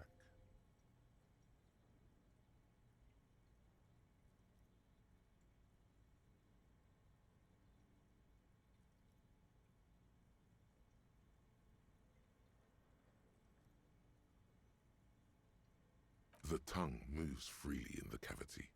The mucus of the mouth is slippery, delicate to touch. From the soft meat, teeth are budding. Hard pearls of bone in the gums and in the back of the mouth. Can you feel it? You're so close. Rip his jaws open now. Look in. A vision of black and dark red death, pried open by your naked hands and studded with teeth. Looks like he's laughing. Death fumes rising from the throat, and there, in the back of his mouth, above the bell of the uvula, right in the soft palate, you see a hole, barely visible to the human eye. It is swollen shut, almost vanished. No larger than 0.4 centimeters in radius, the edges appear darkened. An abrasion collar. This is what we're after. I see it. A black trickle of liquid runs into his throat from the wound. Your index fits right in there. A tight tunnel of flesh opens up. Tissue damage. Wide enough for 2 fingers.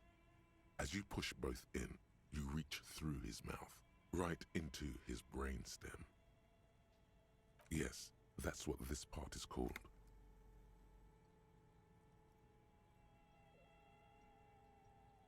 The basal ganglia feels clumpy. What entered here has torn apart his reptilian complex.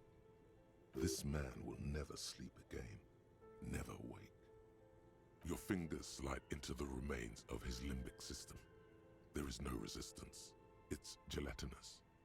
The slug-like structures are damaged too. The tearing extends deep into both hemispheres. The lieutenant answers with the sound of his pen on paper. Your fingers are all the way in now, reaching toward the inside of his skull. The cavity goes further, but the entry wound isn't wide enough for the rest of your hand to follow. Your fingers reach toward his skull. His cerebral cortex feels like jelly, cold jelly. Strange fluid streams down your wrist as you push deeper until you feel it on the tip of your finger. Sharp, serrated material. The edges cut right into your skin.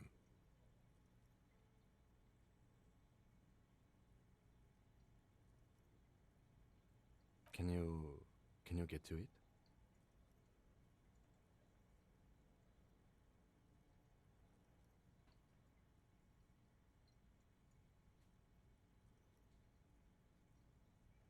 There's a tiny crack, a protrusion in the cranium, right in the back of his head. Your finger must be pointing straight at it, from the inside. The object that is in there stops just short of the skull, in the encephalus, knocking this tiny fracture into the cranium. We have the makings of a very small exit wound here.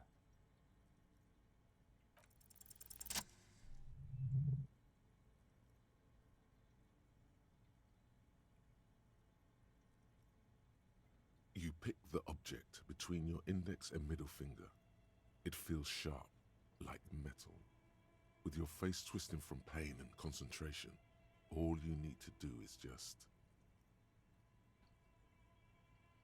The inside of the head feels cold and smooth, like a glove, sweat dripping down your brow. Careful not to lose the prize between your fingers.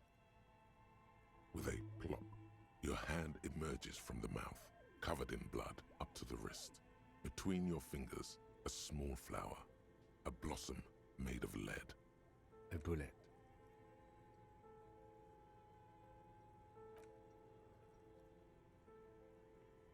The bullet falls in the bag, leaving a smattering of blood on the plastic. He raises the bag under his eyes and says, A non-calibre rifle. Some kind of brittle alloy. Fractured on impact. No, you deserve it. We can log it later. Looks like we need to add one more item to your injury list. Injury number 4. Oval entry wound with an abrasion collar. Soft palate, back of mouth. High velocity. Temporary cavity in brain tissue. Small exit wound on the occiput. How does that sound?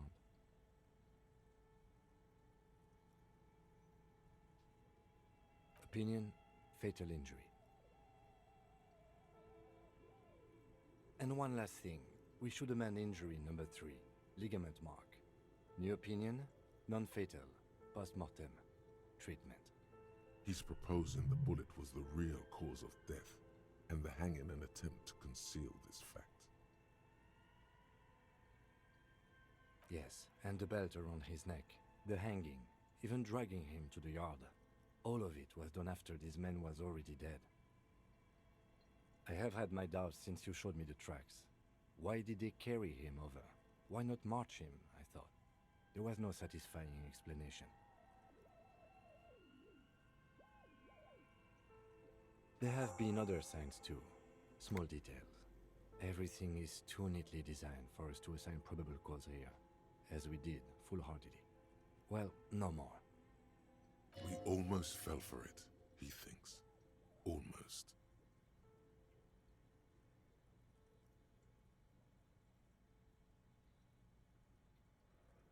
To hide something. The real killer? The real motivation? What really happened here? That's for us to find out. But this, it will make finding them just a little easier. Yes, we should take a closer look at it. I am certain it has more to tell us. This little thing could reveal much about the weapon that shot it. Oh, you really do. I am glad to hear you say that. Your room in the Whirling in Rags should come with a bathroom. Be sure to make use of it in the evening. We bag the corpse and carry him to the holding pen of my kinema. I can transport him to processing myself, but I will be gone for the rest of the day. Work on the case. Tend to personal matters. Try not to do anything too dangerous. An officer needs backup in a neighborhood like this. I'll leave that choice to you. And one more thing. Great work, detective. After you bag the corpse, Lieutenant Kitsuragi will leave the party until tomorrow morning. You can do side tasks, and even the main case, but it might be more difficult. Plan his exit accordingly.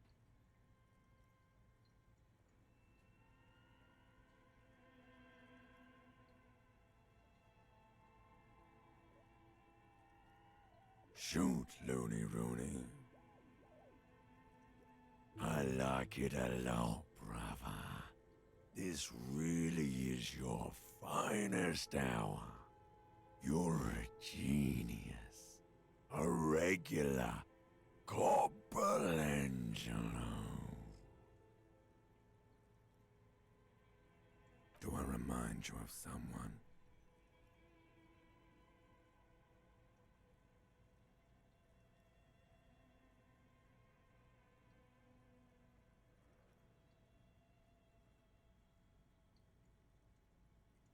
No, not quite. Be fair now. Sure I do. You just don't want to admit it. I like it a lot, brother. This really is... Do I remind... You sure I got out of that one? Coppellini. Come back later, Coppo. Amuse yourself with my frank manners and my memento mori features. If possible, also, see me in your dreams. I thought we decided to leave it to processing. Let's not turn this into some kind of circus. Damn it. This is turning into some sort of mega puzzle.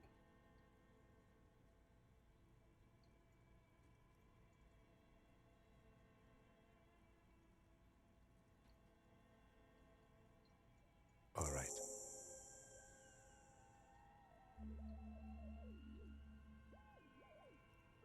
There go those beautiful enamel boots. You will never own the full set now. May they rest in processing.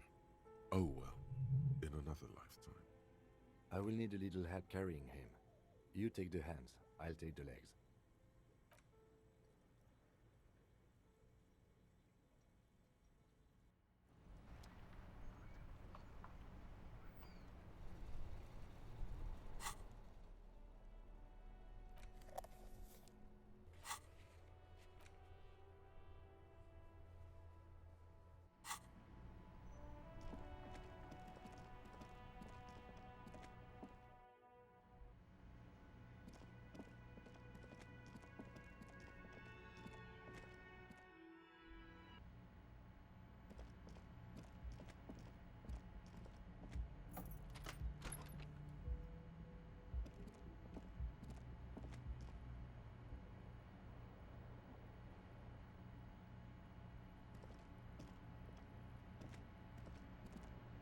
This is not the cleanest bathtub in the world, but it's cleaner than you are right now.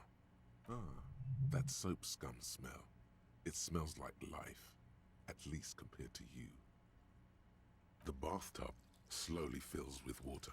The water beckons. The water is only lukewarm, but still comforting, like amniotic fluid. A few beer cans are bobbing up and down along your flanks, like sad duckies. You feel nice and lonely, and so tired. Now you are alone with your thoughts in the tub, but it's easier than being alone with your thoughts outside the tub. They're not even really thoughts, just assorted sensations, none of them acute enough to focus on. You see the corpse, you can still smell the cadaver on you. It's going to take more than one bath to get rid of that stench. Then, houses along a narrow street, a video rental, darkness on the planet's curvature. Your fingers grow pale and are covered with tiny whirls as the water cools. The waterline recedes as you stand. You are cold now. Your clothes stick to your still moist skin.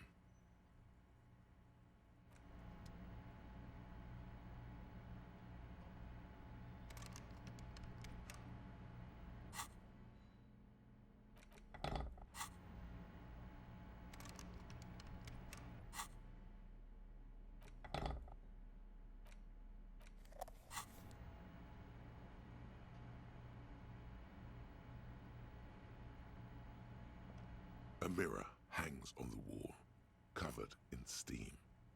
You cannot see yourself, just the outlines of a man. You have no memory of the face that awaits you there, underneath the soft vapor.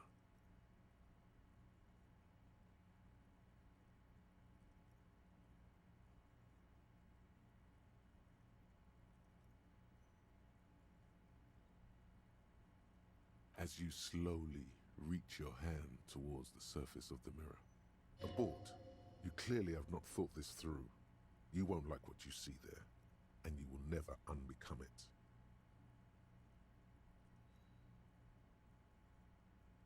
Behold.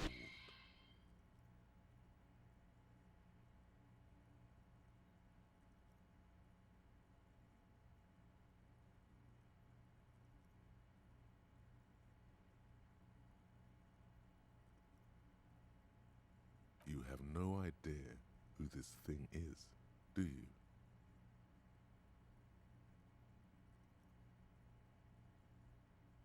Too late. You clearly have rigor mortis on your face. Oh wait, is that an expression? Are you trying to make an expression with that face? Why?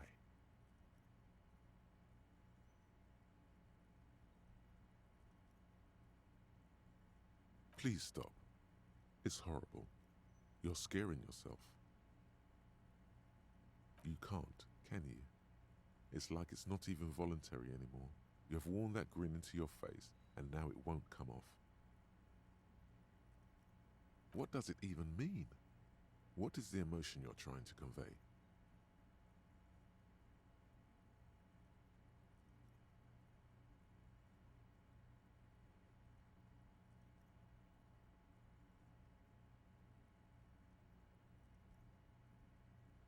There might have been, 10 years ago.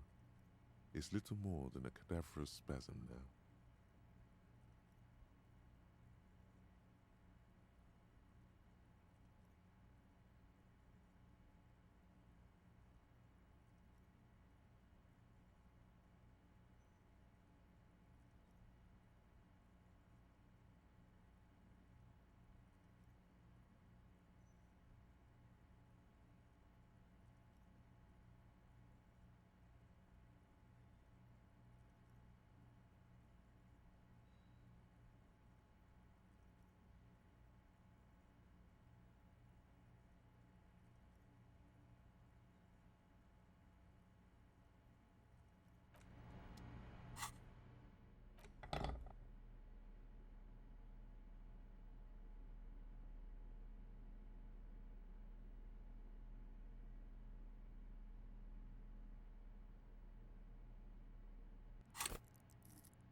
A mirror hangs on the bathroom wall. In it, your face, adorned with the expression. The chain cutters slip out of your hands as you attempt to twist the faucet into place. Well, you know one thing for sure. You've probably never been a plumber.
A mirror hangs on the bathroom wall. It's too late. Like an image on film. The expression belongs to your primary motor cortex. It would take a minor neurological miracle for you to cease producing it. Like the rest of you, it comes from a bad place somewhere in the past. That's all you know for now.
The door is closed. Still nothing.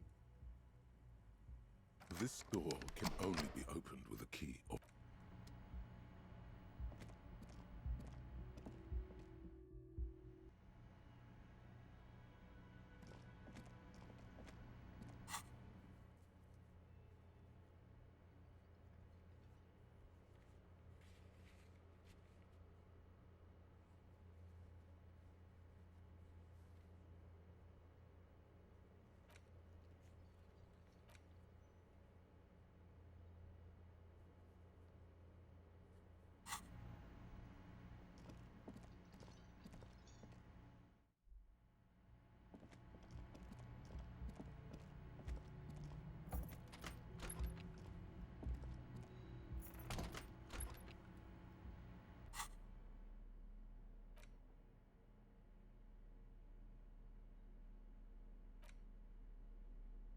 You take the legal documents out of the envelope. A 12 to 40-month construction period. The youth center cuts into the ocean like the bow of some...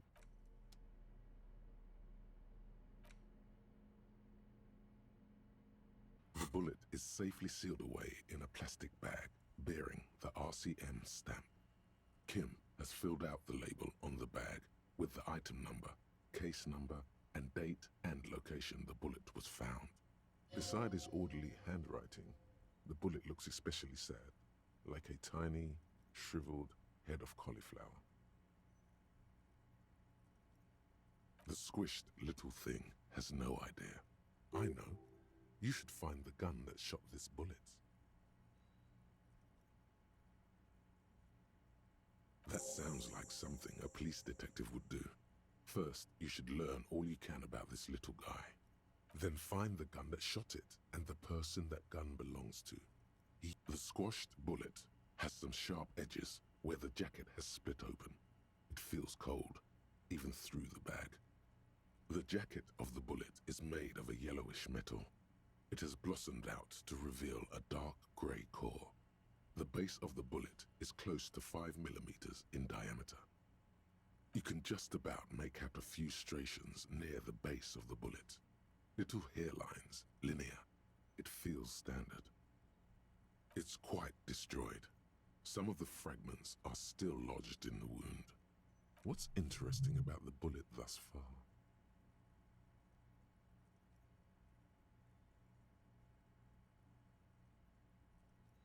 Yes, it's as if you've seen bullets before, officer. A jacketed bullet, which would have been shot from a military-grade breech-loading rifle, not from a muzzle loader like those typically found on the streets of Martinez. Very interesting. You have an unusual military-grade bullet in your hand.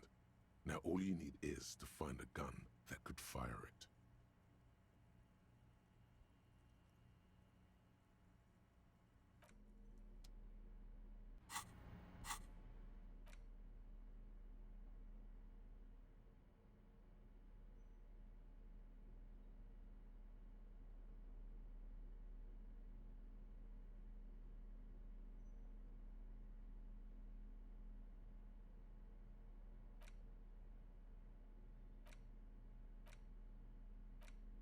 The bullet is still safely sealed up. You can't remember what happened last week. What makes you think you're going to remember Arcane?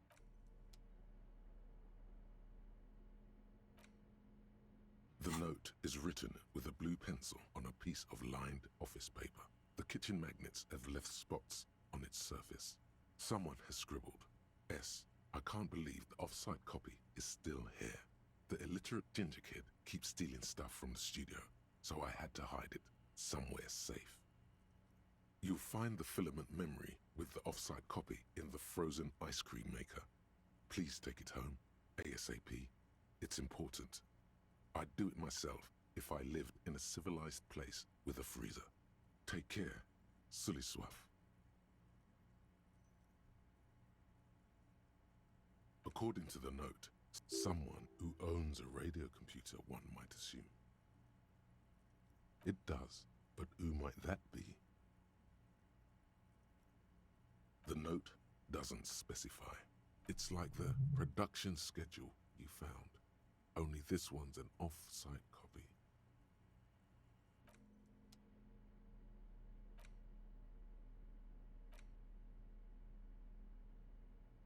The face of King Fleecell smiles at you.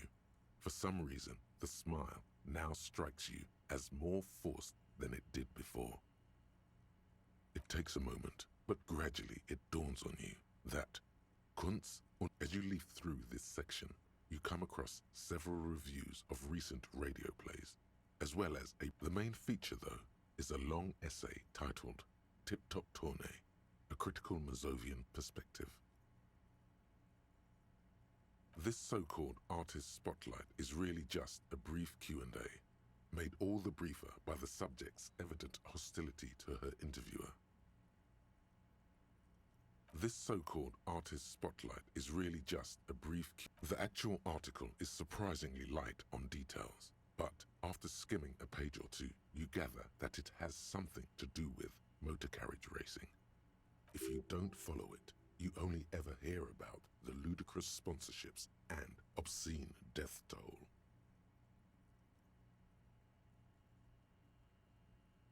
You think you're settling in for a relaxing recap of the most recent season, maybe sprinkled with some nice anecdotes about a few of the more colorful drivers. Instead, you find yourself skimming a 10,000-word feature about all the politically problematic aspects of Tip Top Tourney. Where to even start? For one, there's the crass commercialism of its sponsorships, and then there's the practically criminal emphasis on deadly motor crashes.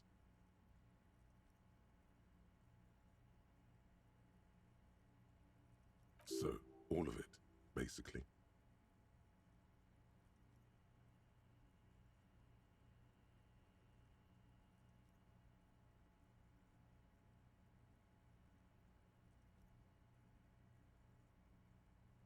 Oddly enough, this article has two bylines, Nasteb Encolada Bernal and Exilus Buka. There's no way those are real names. Have you ever met anyone named Exilus?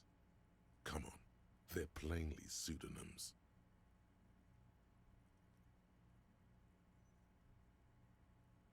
Under capitalism, the article says, every pursuit has its price. Every pleasure, even one as elemental as the joy of racing others, thus the so-called tourney, becomes a competition between increasingly meaningless brand signifiers. Your discount laundry detergent racing against a pack of Astra cigarettes, or even a fritter.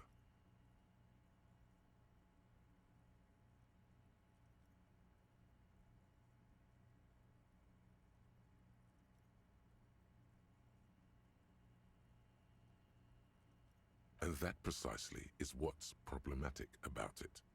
Were it not for the promise of random, spectacular violence, audiences would quickly lose interest.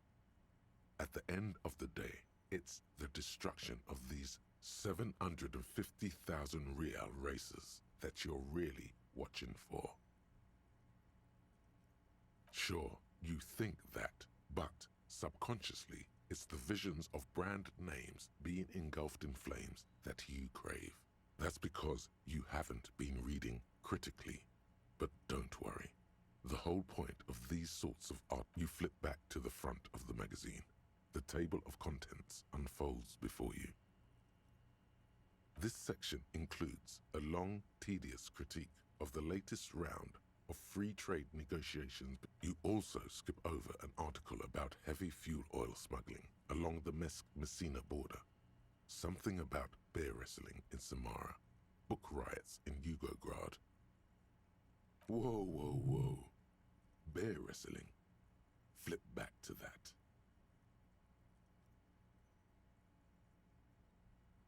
Apparently, the material conditions of other countries hold no interest for you. Your brand of communism is strictly local. So be it. You flip back to the front of the magazine. The table of contents unfolds before you. Unsurprisingly, much of this section is taken up with articles declaring unqualified support for the dock workers' strike. You skim the headlines. Paint the harbor red and white. Martinez tames the wild pines. A city in revolt. First we take Martinez, then we take La Delta. Finally, there's a brief article by the writer, G. Martin, accusing the owner of the Cape Side apartments of illegally attempting to evict certain communist tenants simply for not having paid their rent.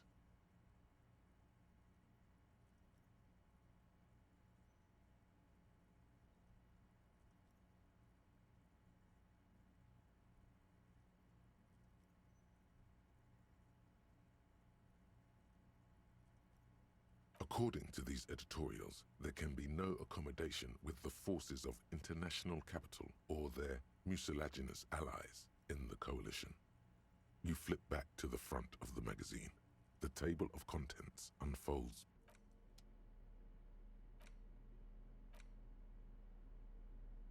An intricate web of the pattern still kind of gone. For you to discover. You've gotten as far as you take the legal doc. The youth center cuts.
A mirror hangs on the bathroom wall. In it, your face, adorned with the expression.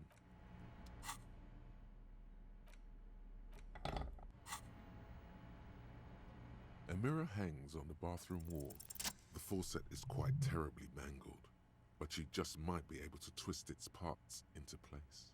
You handle the chain cutters deftly, applying just enough pressure. The faucet regains a recognizable shape. Told you that you needed those chain cutters.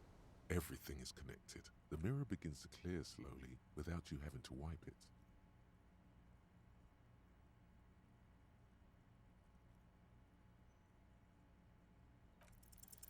Still not happening. It won't come off that easy.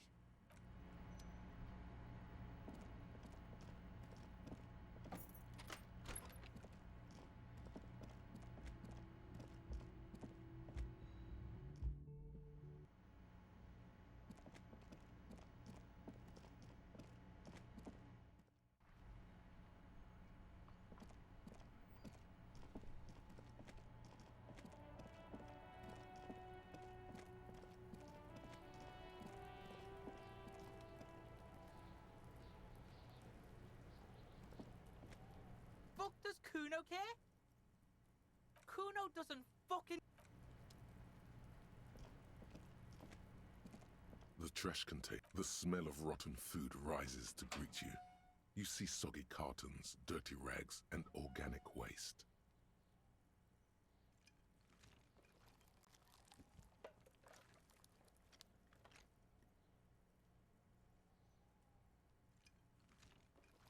You pick out a broken mug with an oddly racist depiction of the Yellow Man frolicking in saffron, only in its social sensibility.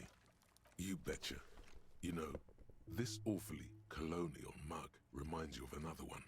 Yes, the one in the apartment you broke into. Interesting little clue. Surely this will yield something. Down the container sounds a muffled gong.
This door has been closed with a padlock.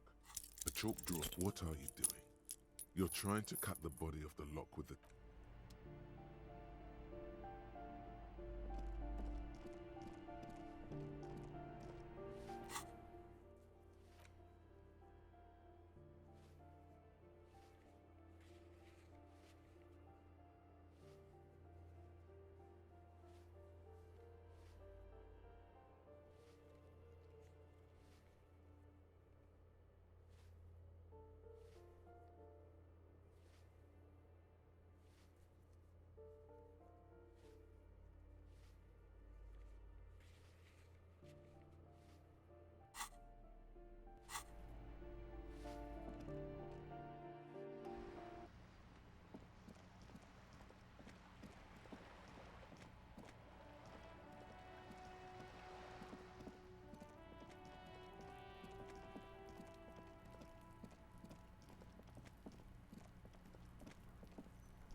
A row of mugs sits on the shelf.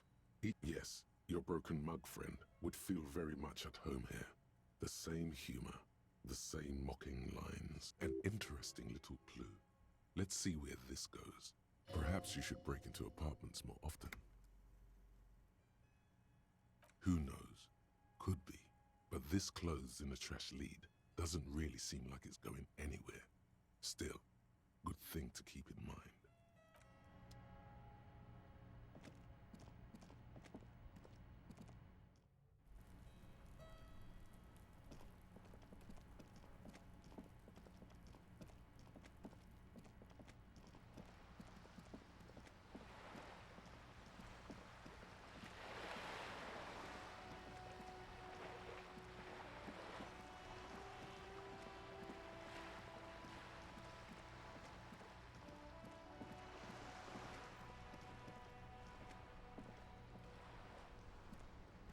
Vigilance officer, what can this old carabinier do for you? What is this? Are you mocking us? This isn't for pétanque. Now. No need to get angry again, René. I'm sure the officer tried his best. It's not like there's a bull kiosk here in Martinez. The best, huh? This isn't even a bull. But fine. I guess you did attempt to right your hooliganism. Consider it forgiven. Yes. The terrain here provides an interesting variety to a familiar game.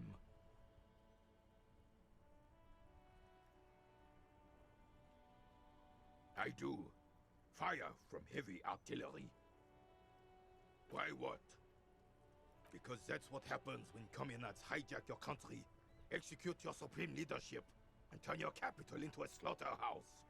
You use heavy ordnance to clean up your home.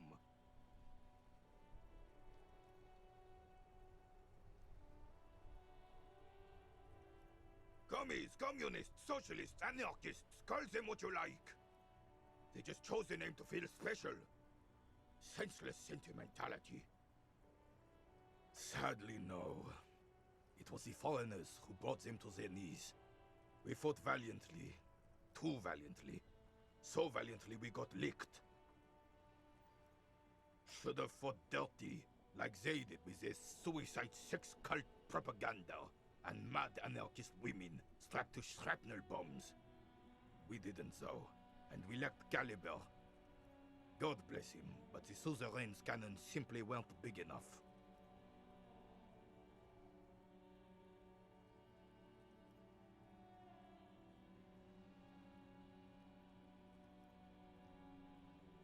This place is the damn beachhead, son. They had to soften the commies up first.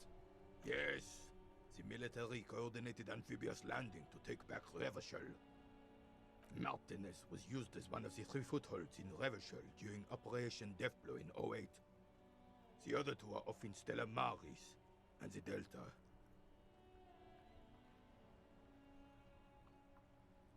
This here is Blood Ground, where Coalition boots first made landfall and cleaned those rabid dogs out.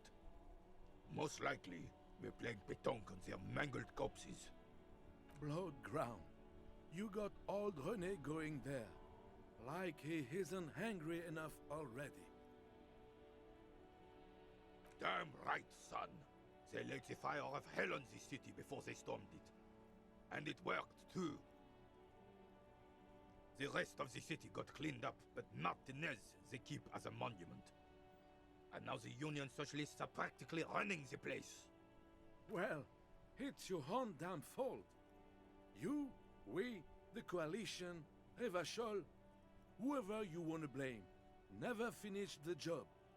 Officially, the party never surrendered. Of course they still all influence. You don't even begin to truly understand the players at the table, let alone the specific circumstances surrounding the... What do you think? Thinking men have opinions on these things. Present one.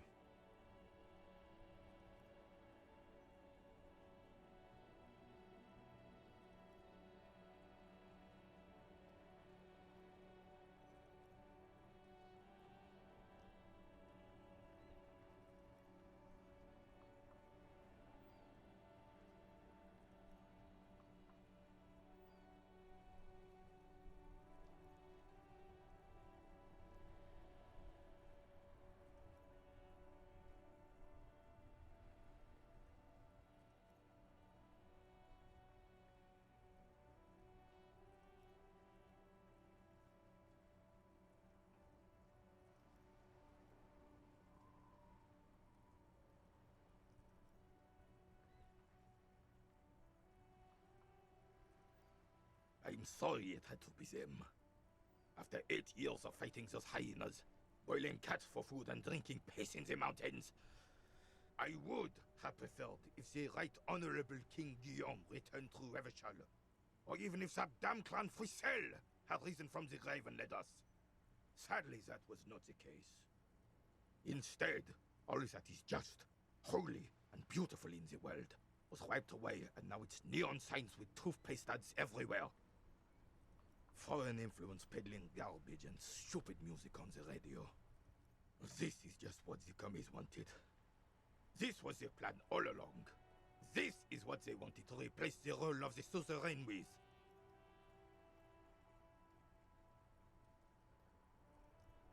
The suzerain is the king, Has everyone forgotten already?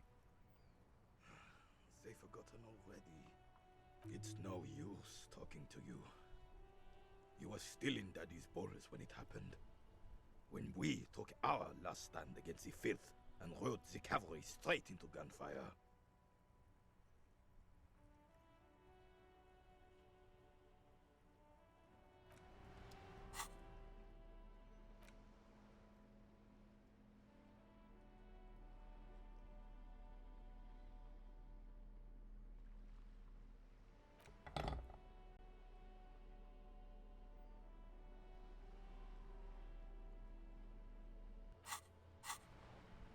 Vigilance officer?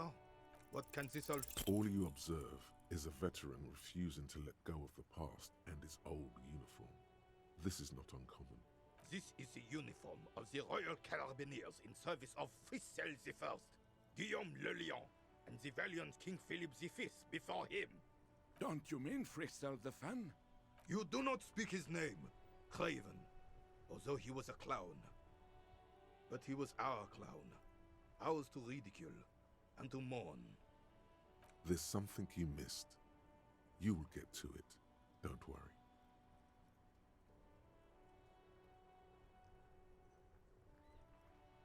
It's a Belle McGrave, 4.46 caliber, breech loading, Revachol made. Good weapon, accurate and reliable. His moves are quick and precise as he first checks the weapon, then aims it at the sea. This man knows firearms intimately. This one's inoperable. The bolt spring is missing and the mechanism is jammed shut. Still a beauty. Where did you find her? I'm not surprised. There are probably lots of forgotten wartime weapons lying around here. Back in the day, everyone had something stashed away. As for the rifle, I don't know what else to tell you. These BM-446s are an antique. No one uses them anymore. The ammunition is impossible to find.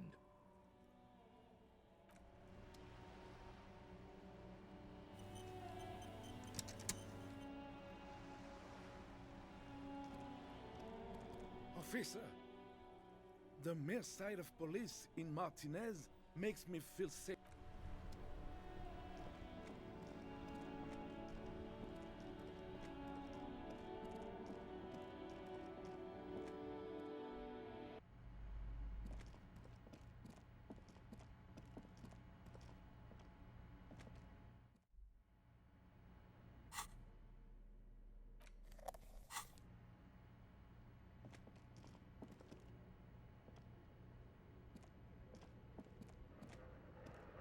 The barbell waits patiently on the floor, like a dog for its master.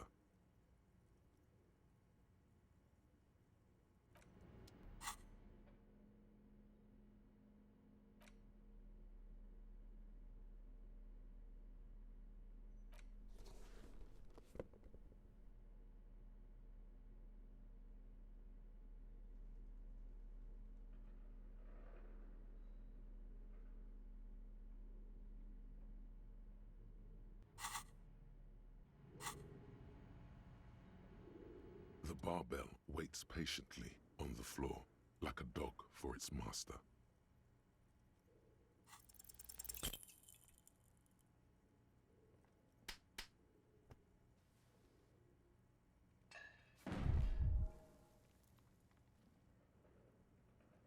You manage to hoist it off the ground, but the barbell feels wobbly and dangerous. Your hands slick with sweat. Turns out you're no beast. Just an old man with bad form. See? See? This place is cursed.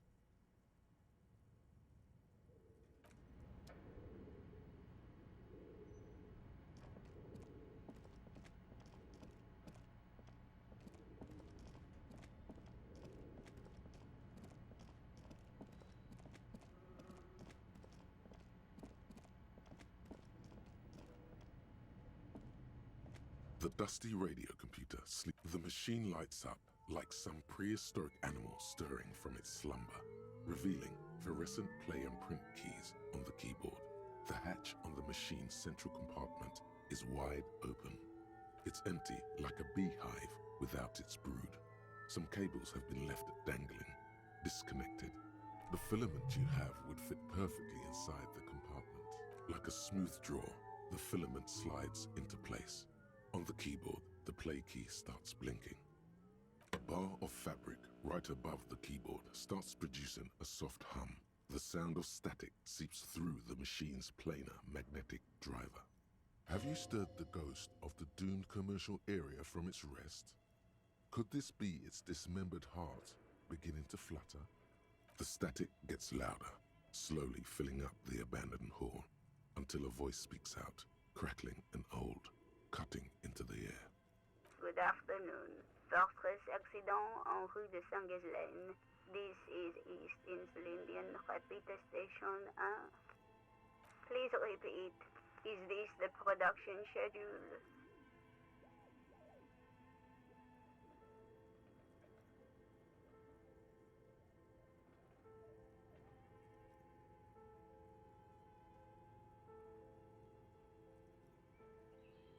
The filament you have inserted into the reader.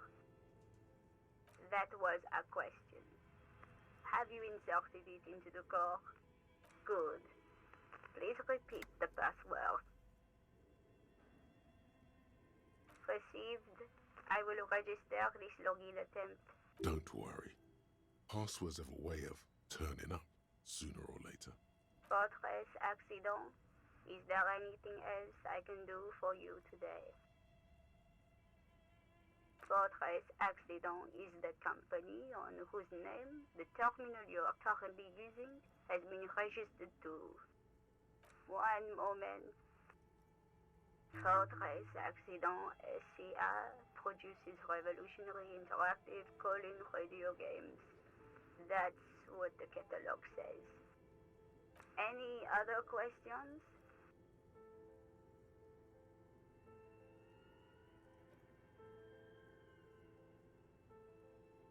Thank you, and goodbye.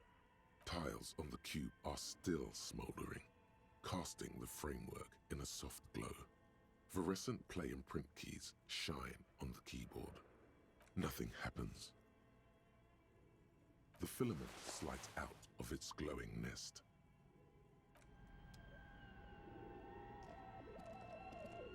This old fireplace is covered in lines drawn in blue. Radio frequencies unclear. It looks like a cardio perhaps. The web is comprised of radio stations, all lead back to one red heart, titled the Game Master Frequency. A note said they must have had massive airwidth. These someone very important, the leader of a massive on-air game built by these people. Whoever decides to call in to a call-in station, it looks like. A list of names under the stations suggests people across 6 Isolas. There's no way. Nothing. It's just your flashlights. Some of the writing. These light translucent. Who are all? One of the Welkins, towering among the rest. It's the hull door. Your eyes glide over the photo. Entire. You see primitive oil rigs built into glaciers, albeit a pinned postcard reads, "The heat." This. It looks a bit like an act. As time goes on, a note in the bottom left corner of the chalkboard says, "See the prod schedule filament for details." The handwriting is the full text. Outside, a cold wind.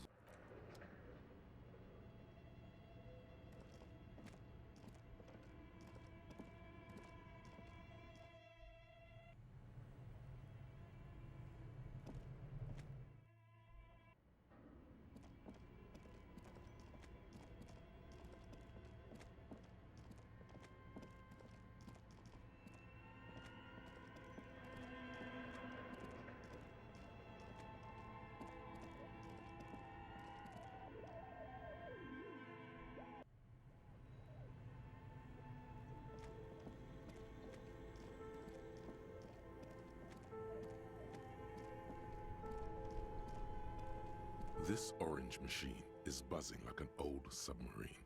It has a hand-cranked ice cream churner on top and an electric freezer that appears to be frozen shut.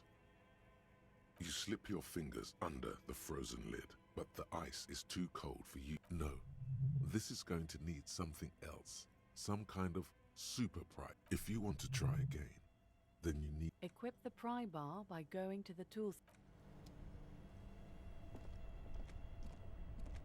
2 cables are plugged into the breaker box. The red one leads to the... Something close to you dies with a soft electric purr.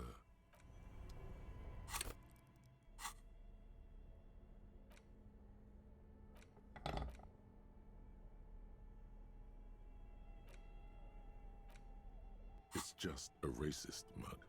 What's there to read here? Oh boy, here we go. What are you going to say about a broken, tossed-away mug that you dug out of the garbage?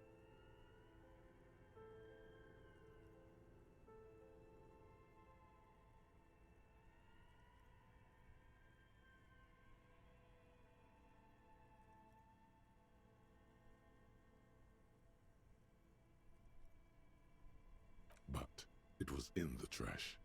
Why not just call it out when you see it? Or do some volunteering work. Just finish your case, detective.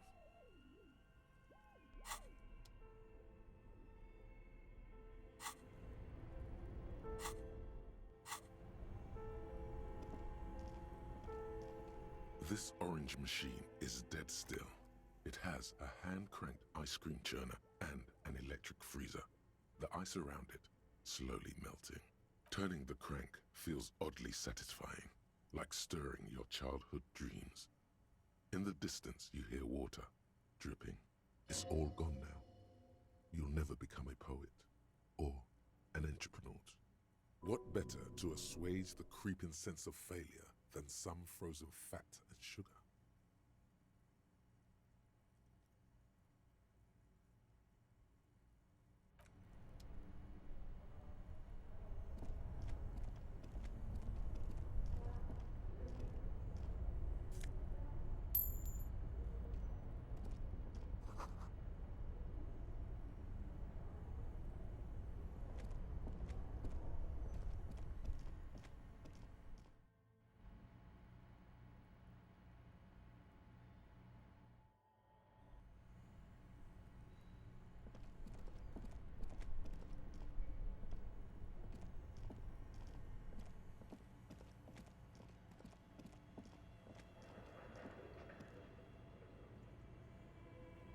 A thick layer of coal dust covers the furnace, coloring it pitch black. A lush layer of coal now covers your skin, sinking into the... Maybe you could paint something with this coal. Leave a cave painting for future archaeologists. No, that would be stupid. Still, it's good to have this dirt on you. Real men wear coal for makeup. A hollow ring echoes through the furnace. Your toe hurts.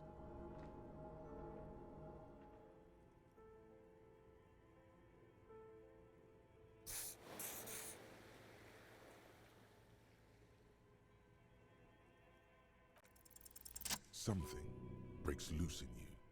A mighty bellow echoes throughout the chimney's depths. The chatter of tiny voices above suddenly cease. Then, Hello? you've awakened the entity. Hello? Did you say anything? I can't hear you. Please come upstairs. There's a safety curtain on the second floor. I'll open it. You hear a low rumble upstairs, the sound of a curtain being pulled aside.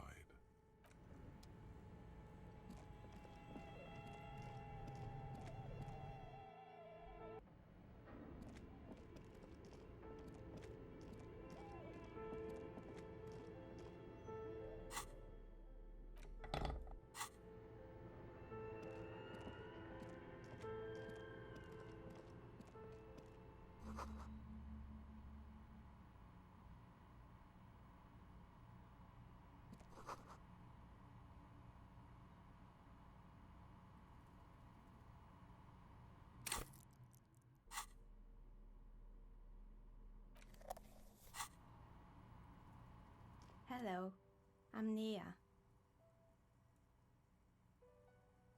Did you try knocking on my window? I must have missed you. I've been listening to my Milius. So what kind of die are you looking for? Could this be the malicious entity? Perhaps it's wise to go along with this masquerade for now.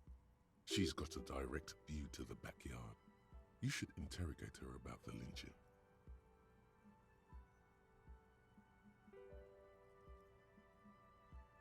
Yes, Amelia is like a call-in station. You need a two-way radio to access one. That's why I have these. Mostly, they just teach you to swear in different languages. But some of the stations can be quite interesting. I was so absorbed, I must have missed you knocking. Then how did you get inside? By the south entrance? You know what? It doesn't even matter. What matters is that you're finally here. Let's talk dice. Did you have something specific in mind?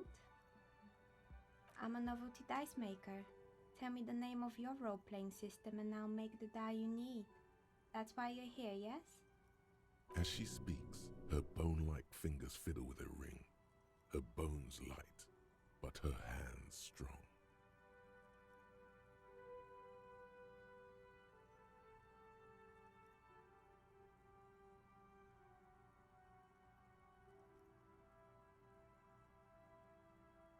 Very good.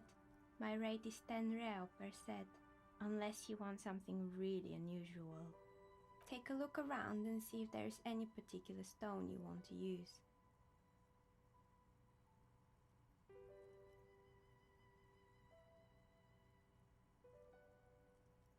We're inside the chimney of an old central furnace. It's strange, I know.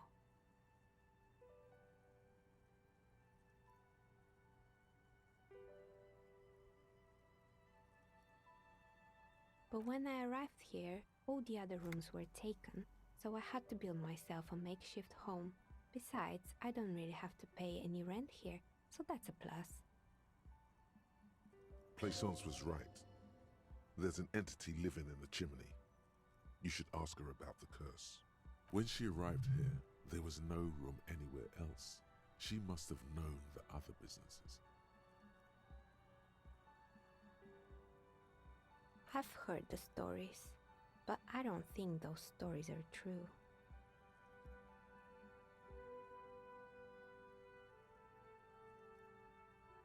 Plaisance, the bookshop lady? I've heard that her business is doing rather well. Have the energies spared her somehow?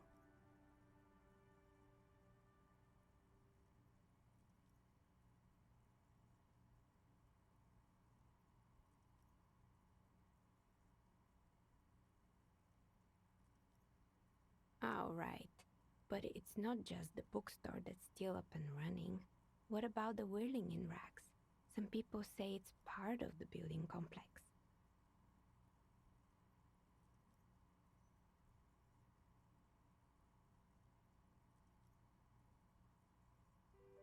And then there is me. I've been here for 14 years, selling novelty dice to role-playing enthusiasts.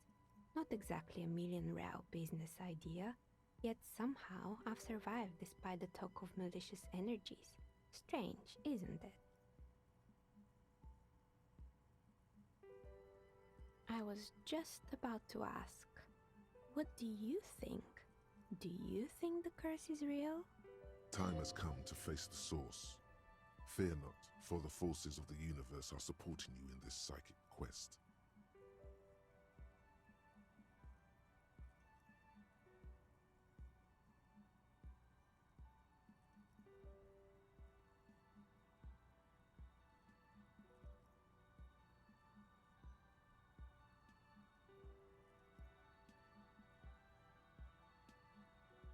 Exactly.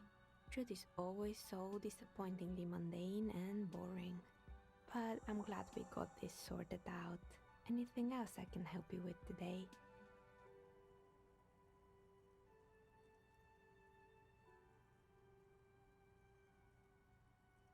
How did I become one? It was a business decision. I was a regular jeweler at first, but that's an unfocused field. with too much competition. Some of my friends were role players. They asked me to make some polyhedral dice out of cobalt. That was my first order. I grew it from there. Not especially. I like working with rare materials and a steady pay. And role players as customers? They're nice people. Some of those nice people have big bucks to spend on novelty items.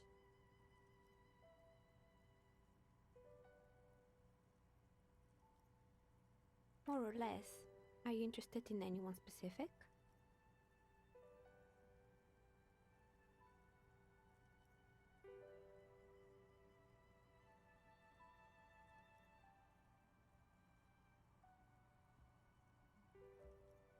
Oh, right. I hope you didn't try to ring me. I think none of those doorbells work, including mine. I'm still in the middle of connecting the wires. Sorry about the confusion.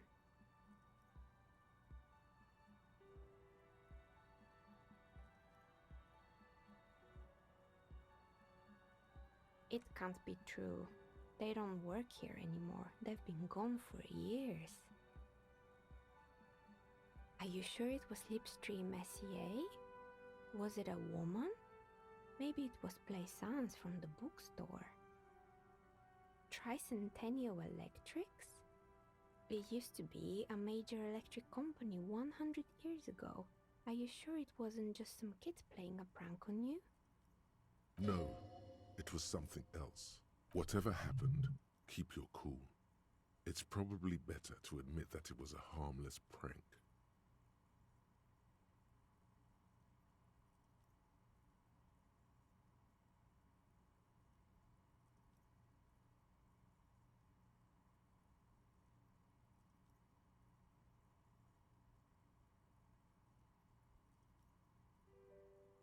A prank is more likely, no?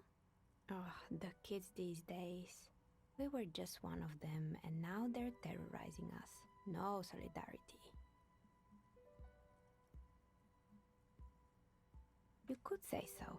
Both houses were built at the same time and under the East Delta Commerce Center project. That explains why you can call the whirling from the intercom, albeit I doubt that anyone responds. If the whirling is part of the same building, then it's part of the doomed commercial area. The darkness of this place is there, too. That's right. I haven't even written my name there. As I said, it's quite useless right now. It doesn't work yet. Right, it used to be a gaming arcade. This is an ancient failure, before my time. I'm not surprised, however. My advice? Don't base your business on a fad. Hypnotism, floriography, trick-track, especially pinball. Sure, I'm listening. It wasn't merely a gym, it was Artemitep's Boxing Club, a community project created to steer at-risk youth away from drugs and crime.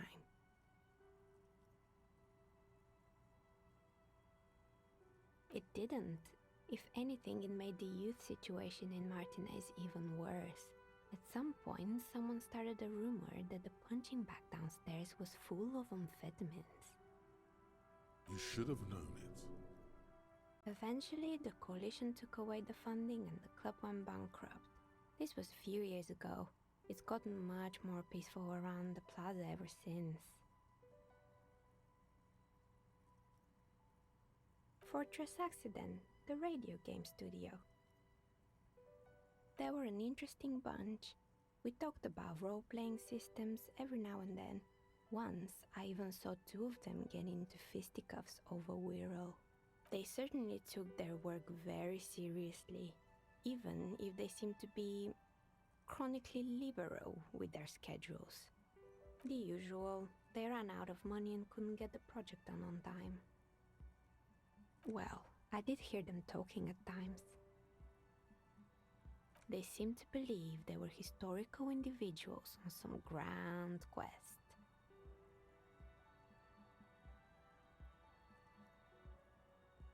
Yes, but when the money started to run out, they just began to complain a lot about capitalism. You know, how the markets are rigged to keep out new businesses and so on. In the end, they just didn't get it done. They didn't have enough willpower to produce something truly historic, and to show up to work on time. Showing up to work on time is hard. No, scratch that. Showing up to work at all is difficult, especially if you've been drinking.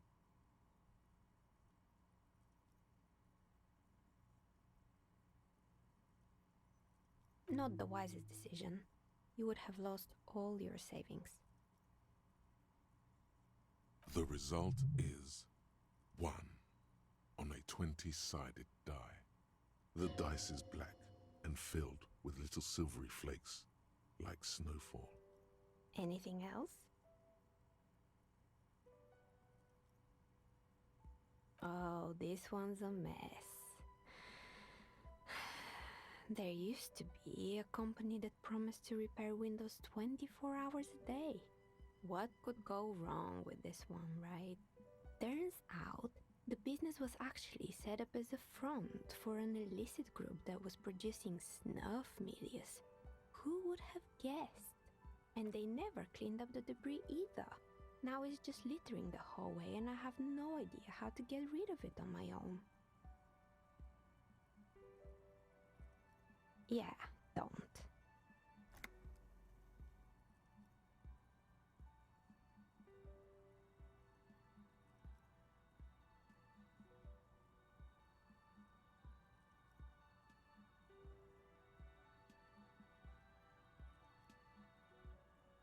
You mean Mr. Fabron, the taxidermist? No, he mostly just did drugs. But what drugs exactly? Anything else? Good. I hope it clarified things a bit. What else?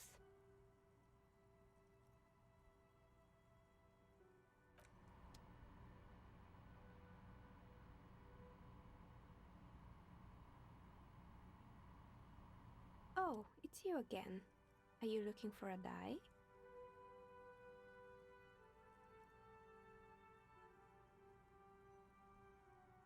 Of course. Tell me what you have in mind.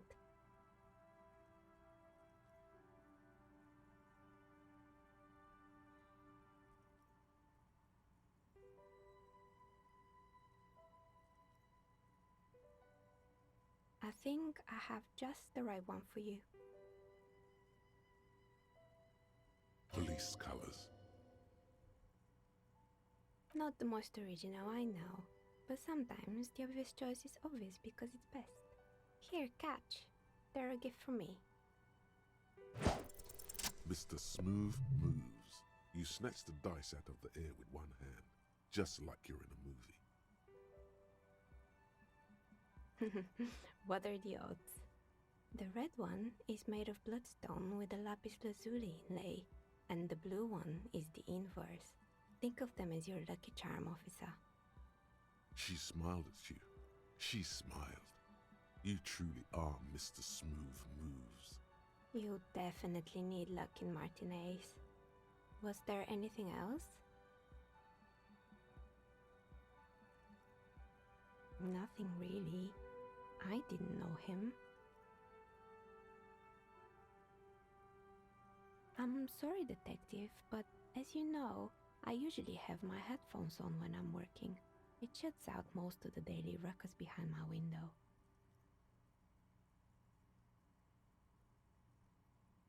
I might have, but in this case, all I would have seen is my own reflection staring back from the darkness. It's really hard to make anything out in the yard when it's dark outside. Besides, I rarely get up to look out the window when I'm in the zone. She nods. Anything else, officer?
It's you again.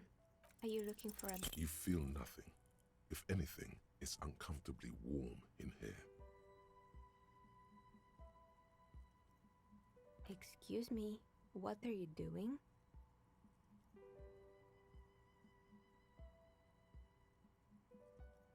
No, I don't feel hot. We're in a derelict smokestack. If anything, then it's cold here. Undressing in a stranger's place of business? Yes, it was an unbelievably bad idea.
You're alive and well.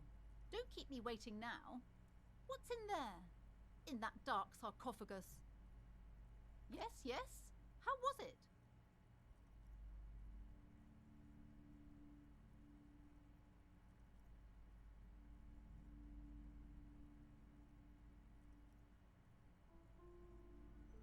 But what else did you find? Did anything survive? No, of course not. Have you located the entity? A novelty dice maker? Well, spit it out. Why does she need the dice? For some kind of sorcery? Sometimes they use the ankle bones of sheep.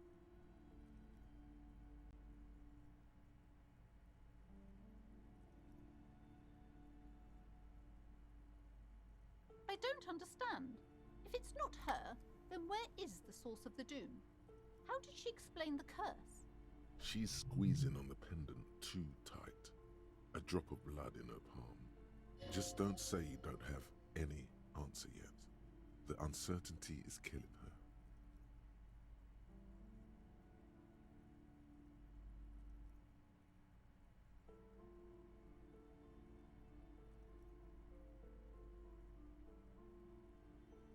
A third order presence, yes. I've heard of these triactors. In certain occult literature, that's too dark to dwell on for too long, and definitely not in public. I understand everything, sir. Thank you for your descending into the maelstrom. I will keep fort up here, strengthen the wards, do my best. And if you happen upon the third entity in your travels, may the Lord be with you. Yes, the venture continues. In other waters, darker waters. Okay, but please, only a few questions. You wouldn't want to disturb the spirits. The woman before you scans the store.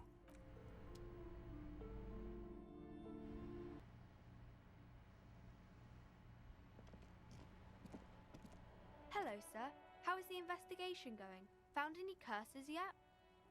Oh, that's great! I hope exciting adventures lie ahead. And maybe you can help Mother become less afraid.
The bullet is still safely sealed away in a plastic bag bearing the RCM stamp.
Behind the dockworkers, a ceiling height window. The hawthorn branches scrape the glass like bony fingers.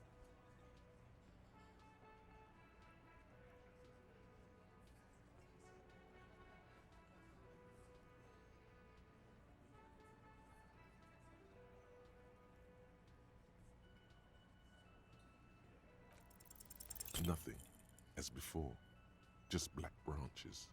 What's this weirdo cop doing now, huh? Window shopping? I think he's trying to find dirt on us, in our box. It's what they do, Shanks. Did you know policemen are sometimes called pigs? Wow, no. I hadn't heard that. Yeah, because they like to sniff around in dirt.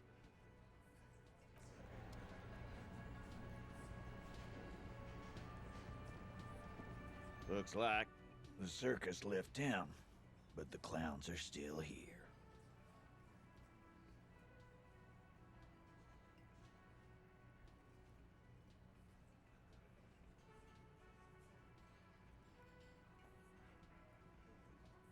A bullet, you say? That's mighty curious.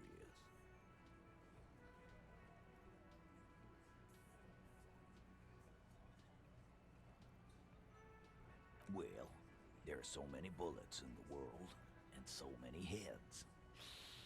I guess it's only logical. At some point, one of them bullets had to end up in one of them heads. It's bound to happen again, you know? Just statistically speaking, of course.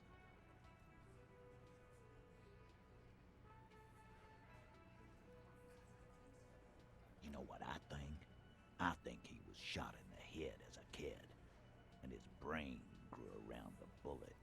Around the bullet, man. That's a good one. Shit! I probably did shoot him. I was drunk last night. You guys know me when I'm drunk. Yeah, Glenn likes to shoot his guns when he's drunk. Better hope he stays sober. Before? After? During? This is getting ridiculous. They told you what happened. Stop wasting your time. Never been worried in my life, Lawman. It's not like he blew it wide open, but there's a little crack in there, somewhere.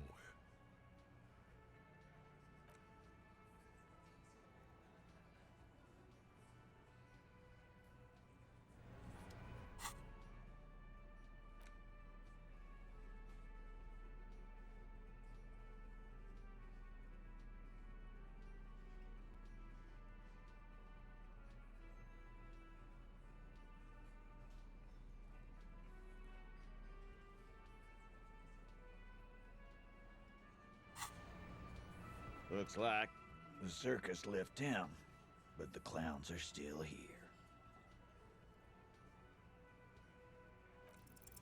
This time it's going to work. You you already ruled out the first bad option that didn't.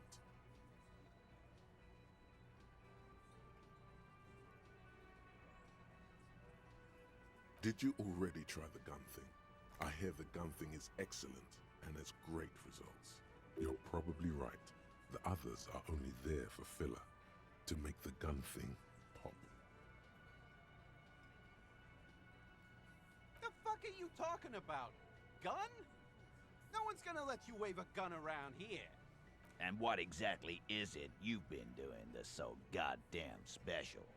Shitting yourself in front of us. Going around, harassing kids on the street. Kids who've done nothing wrong. All the while talking racist shit. Don't think we aren't watching, fascia. People here trust us. We're getting complaints.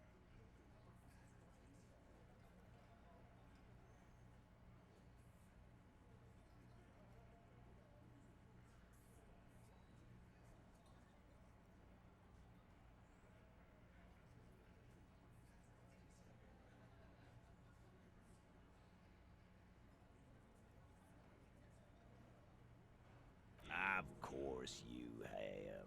You've been calling people kipped left and right, inciting race violence in my town. Kylie said they've been trying to set up a race rally, whatever the fuck that means. Trying to get the kips out of Revachol before the economy goes to shit.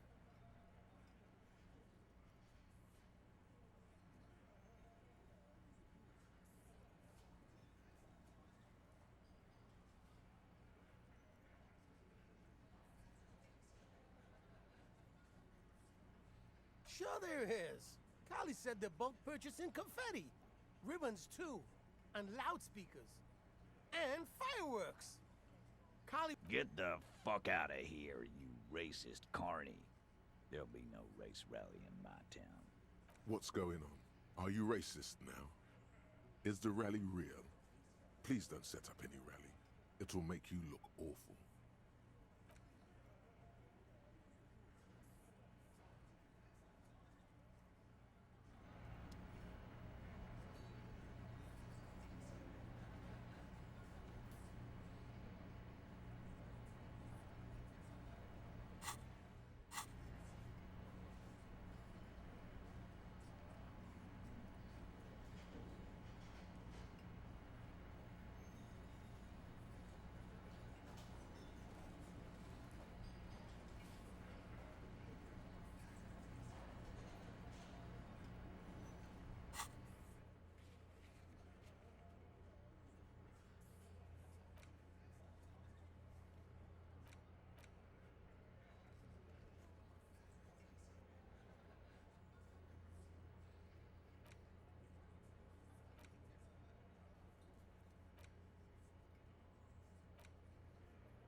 file cabinet stands steady as ever. Sliding out. Remember, Leo, Everart's shoes. Special whirling bullshit. All items on the list. The drawer slides.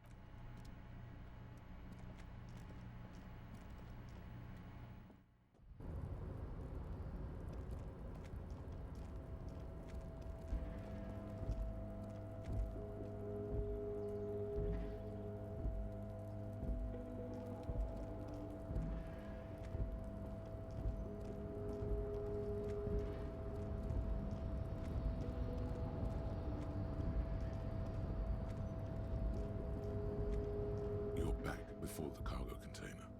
Its drawer has not lessened since you were last here. If anything, it seems to have grown slightly. The container door appears unmoved by your attempt at flattery. The door does not respond to your advances. Is it possible that it seems somehow more closed than before?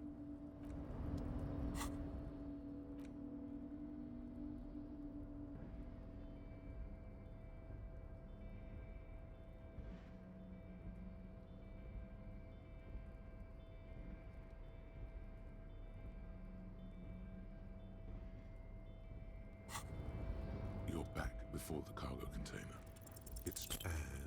As it's always been, it's impossible to open a container with rhetoric. Maybe you're losing your mind. You attempt to turn.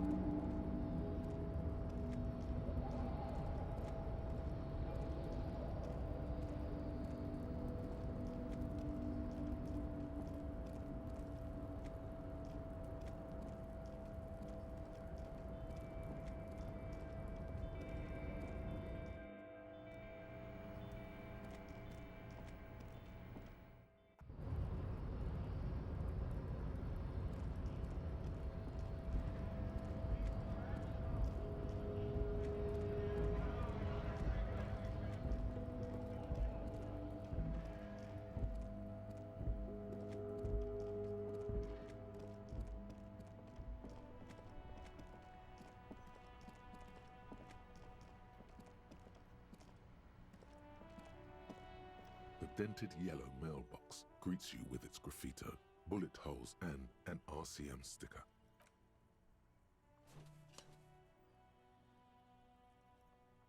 The box seems happy. Eat shit pig, fucked by the coon, and St. G with a crown have been scribbled on it. Jenny is a whore, and best set mailbox also.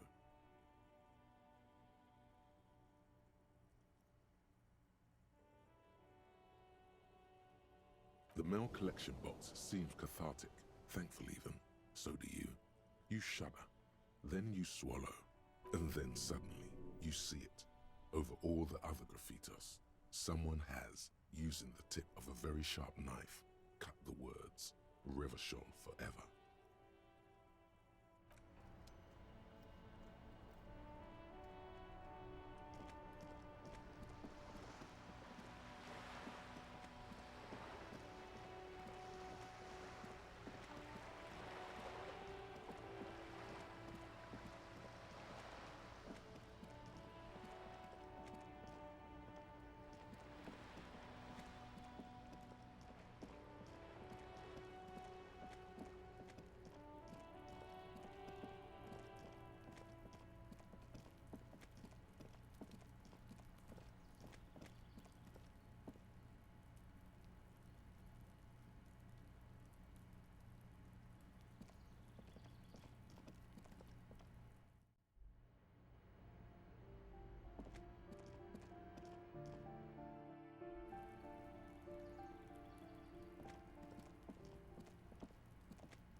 This door is made of metal and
Hello, hello. Let me know if I can help you with anything. Sure, let me have a look. Anything else you're thinking of selling?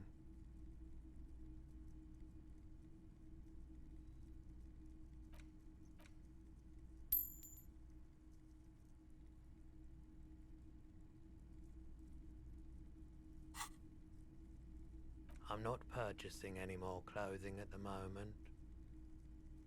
Another time, perhaps.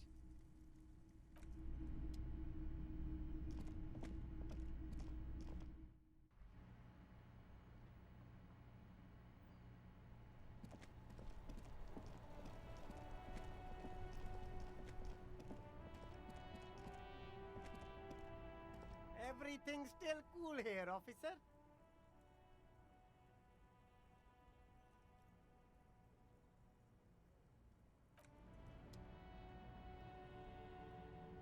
There's a pile of cheap sunglasses. You like sunglasses, officer? These are all boring. These are all first-rate sunglasses. Premium design, superb material. There are clothes. Don't be shy. Save the economy.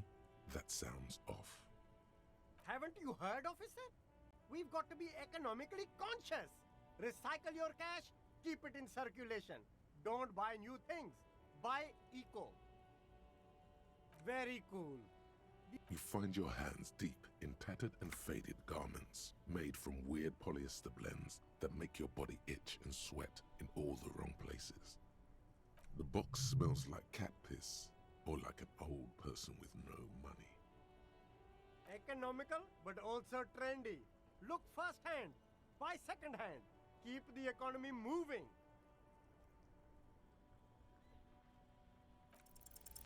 Something cold grazes your hand. Synthetic and sleek, a windbreaker. Surf, it says, but also wind, summer, 100% waterproof, and sport. All in different typefaces.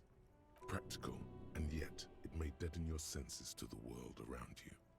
Possibly because of the awful typeface. Good choice, officer. Mega sporty. And it's only $4.50 for you, sir.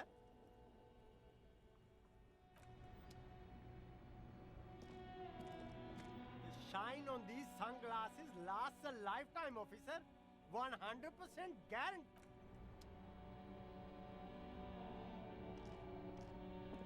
The speakers below are banged up and worthless. The sneakers triumph over them. They're the star of the show here.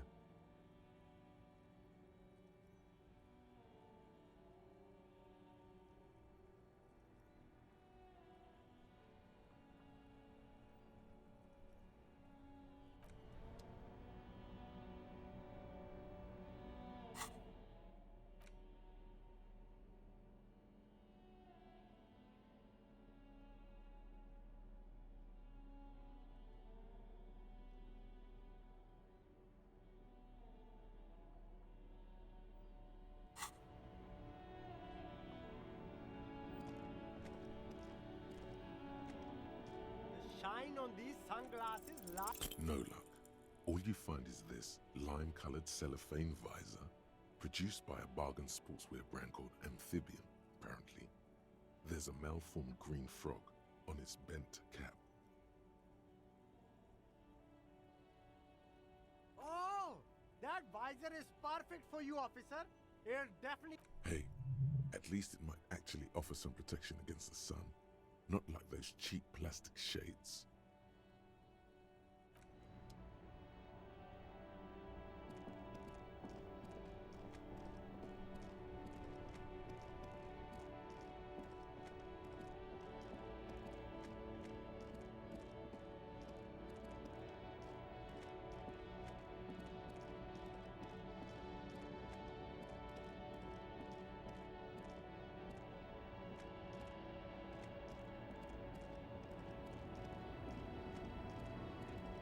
The woman still has no response. Wherever this woman is, nothing.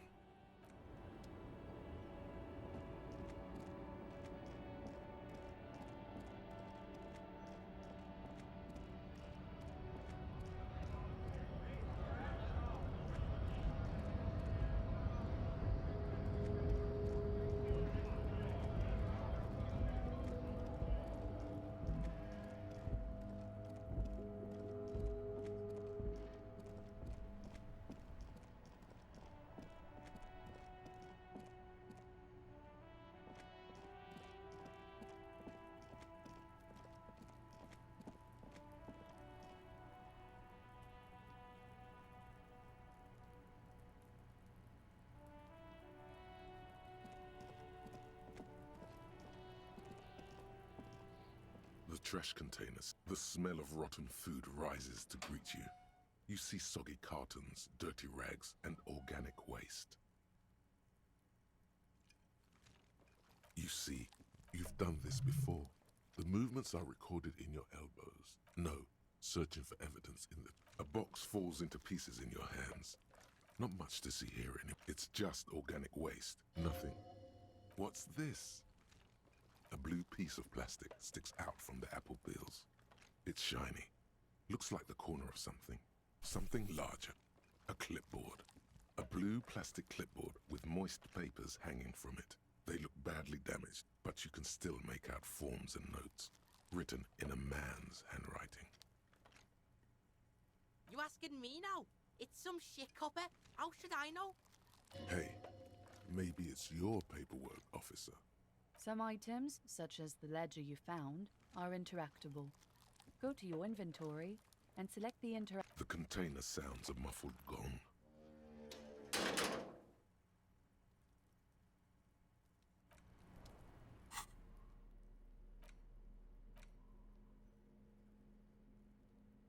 It's the ledger you found in the trash. A pitiful cabbage of white and yellow papers hanging from plastic board, barely held together by a metal clip. This sad display is made complete by the faint smell of urinal cleaner. There's a piece of toilet paper, or is it cleaning tissue? No, it's toilet paper. It's a metaphor for you. You can't. This is your ledger. You're a cop, and it's your official ledger. It's filled out in your hand, and it stinks like you too, and looks like you. Below the pathetics, terror. Do not look into its blue heart. It's just toilet paper sticking to the back of the plastic clipboard. You can take it off if you want. Still wet, the toilet paper peels off the plastic easily. All you have to do is shake it off with your finger and voila! The ledger now looks marginally better. An aluminium block runs the width of the board, biting down on the paperwork. Its crocodile teeth are the only thing keeping the papers together. A regular pencil, the tip worn down to nothing, has been attached to the clip. A bunch of sodden papers sag. They're not exactly white. They're yellowed in patches by sunlight and alcohol, and covered in dense blue handwriting. Ink escapes into watercolor patterns, reaching its tendrils across entire pages. The paper itself is checkered, with faint red lines, forming short paragraphs. Once in a while, there's a red stamp that exclaims, "Case files commit to paper." The case files themselves are plenty. You count more than 100 sodden, crumpled up, earmarked pages falling apart in your hands. They appear to be sufficiently organized and extremely dense, if mostly illegible. Work, strife, poverty, the Jamrock Quarter. These are handwritten logs of investigations dating back to January 51, this year.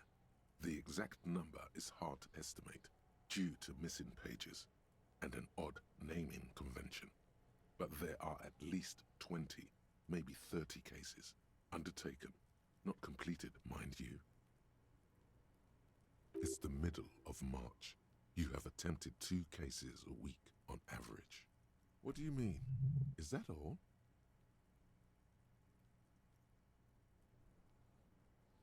Yes, it appears you employ a, shall we say, robust yet literary system. Each investigation has its case number written on the margins. Yet, still more tellingly, most are accompanied by a name. Yes, all caps. One is called The Next World Mural. Another, The Square Bullet Hole Murders. Another yet, The Unsolvable Case. Others appear more light-hearted. The guys on a couch in an unexpected location, and the murder at the hookah parlor. Even the rare article-free collapsing tenement. Murder features prominently throughout. It's going to take an effort to piece these case files together, but it can be done. Once you're done inspecting them up close. You don't exactly close them, so much as distance yourself from the smelly papers. They're a little further from your nose now. In the back, you see thin, translucent copy paper, some neon yellow, some bright red, all covered in boxes, like marching armies. These look like official forms, waiting to be filled out. Then rip them from the binder and hand them out, according to type of form. 3. The topmost are misconduct fines, the middle ones are station calls, and the bottommost are field autopsy forms. Each is easy enough to make sense of. A monetary penalization ranging from 20 to 250 real. Severe cases allow for 1,000 real, but that requires special paperwork. The details of issuing these fines are spread out over the rest of the fields, but they appear pleasantly vague. These are quite sinister in tone. They give a date and time for the person to appear at the specified precinct police station. Below the call are the criminal charges you risk by not appearing. All in a print so small it could be considered downright cute. A dozen pages of thin copy paper, bright red in color. You see the parameters of a deceased human form waiting to be filled in. Age, sex, condition of internal organs, color of the irises, predation marks, condition of sexual organs. Yes, all that remains now is to fill those forms and hand them to people. Fines for wrongdoers, interview requests for bad guys, and field autopsies to dead guys. The rest of the stinking cellulose is much worse for wear. Being sandwiched between the board and the rest of the paperwork must have spared the fragile copier paper. It's made of dark blue plastic, hard enough to beat someone to submission with. The edges are rounded, however. The U4 size board feels thick and heavy in your hand. Light shimmers on its wet surface. On the back you see the embossed letters, RCM. Something rattles inside, ever so lightly. Is there a hidden compartment? And something small inside, light, made of paper or cardboard, or dried flowers perhaps. The plastic shimmers like lapis lazuli, but it is not see-through. You cannot see to its center. Blue, the blue heart. Don't look into it. With your hands, U4 sized pages hang from the clip screwed to the top of the board. The acidic stench of rotting food is rubbed off on the cellulose. It now forms the base of the experience. This base surrounded by a faint air of spoiled meat, the stuff of death itself, and then sprinkled liberally with the citrus zest of toilet cleaner. You know, like the bits they put into public piss bowls, probably called Fermi Discrete, or Axel, or something. At some point in its journey, the ledger has seen the inside of a public toilet. If you knew it was dunked in the toilet before getting chucked into the trash, why are you sniffing it?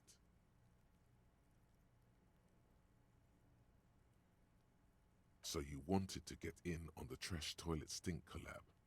Find out what happens when those two get funky together? Okay, pal. Your nose is somewhere between grateful and resentful.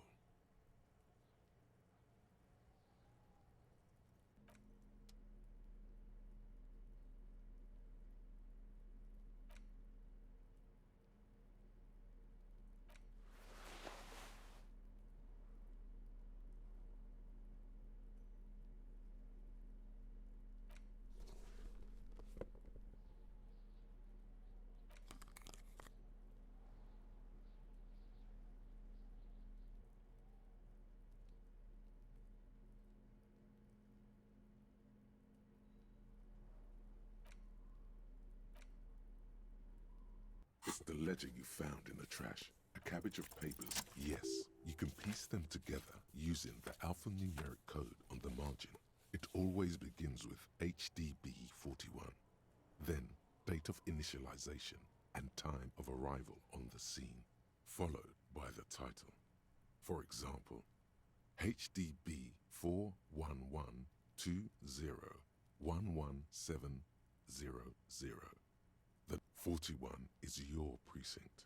It's safe to say those are the initials of the officer responsible for the case. Your initials. Harry Dubois. Still feels like there's something missing from that.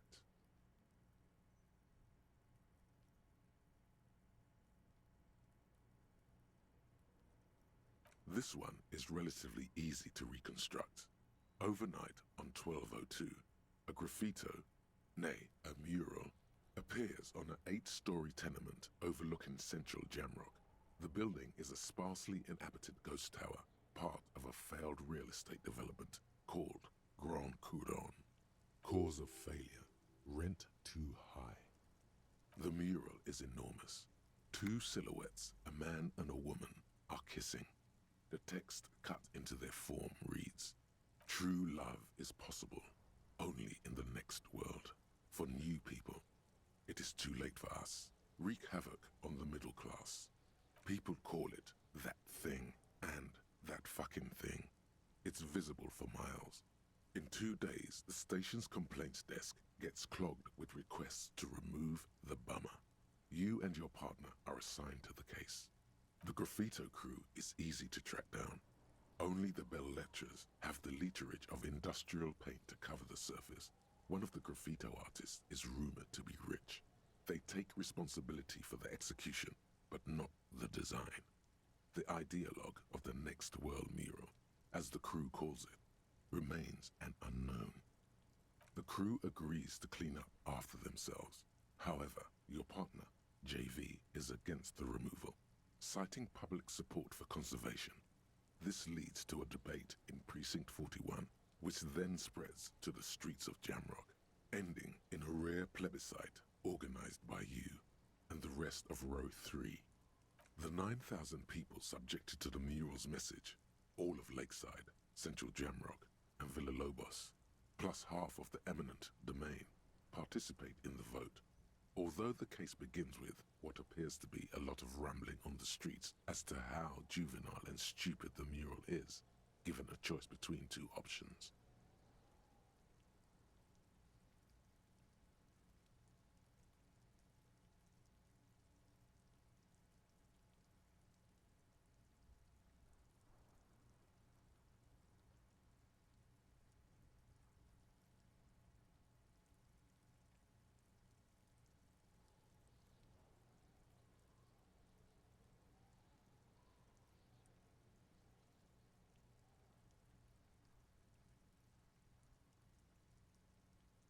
A staggering 78% of voters choose to keep it.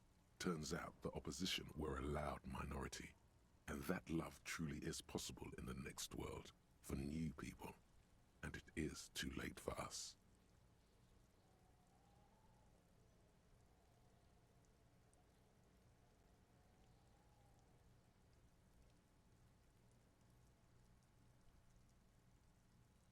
In any case, it appears to have been a rare case of civil activity in the quarter, and agreement as well.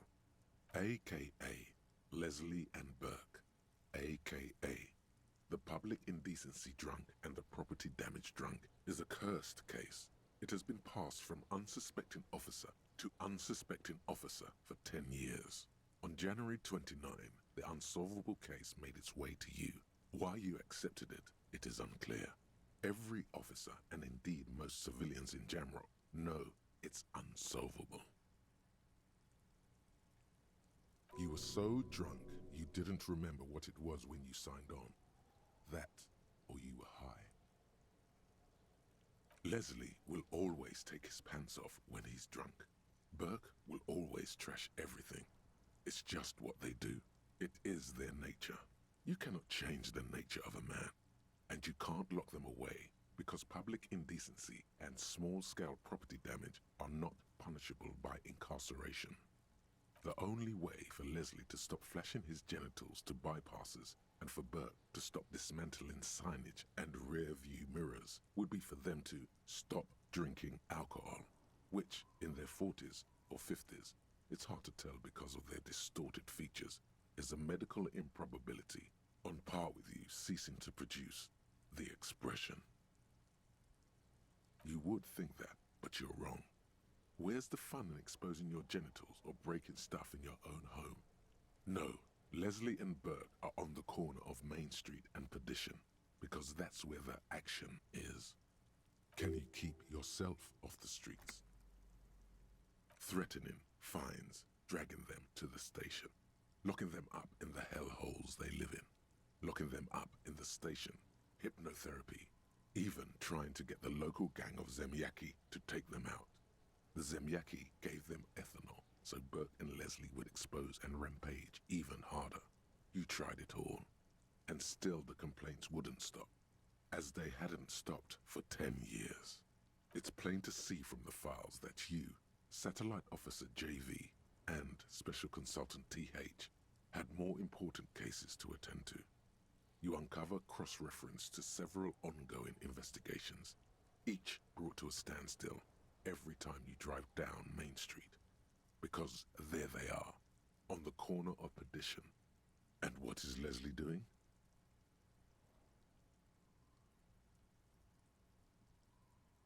Good, you're learning. If the files are to be trusted, that's all there is to it. That and Burke breaking things, and the fact that they're both drunk. But then again, so are you. The case becomes considerably less comic one day when Burke takes a swing at your ledger.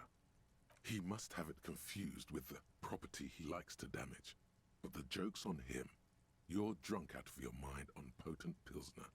You slam the hardened plastic board in his face. Then you proceed to beat him unconscious with it. In the process, the ledger sustains damage.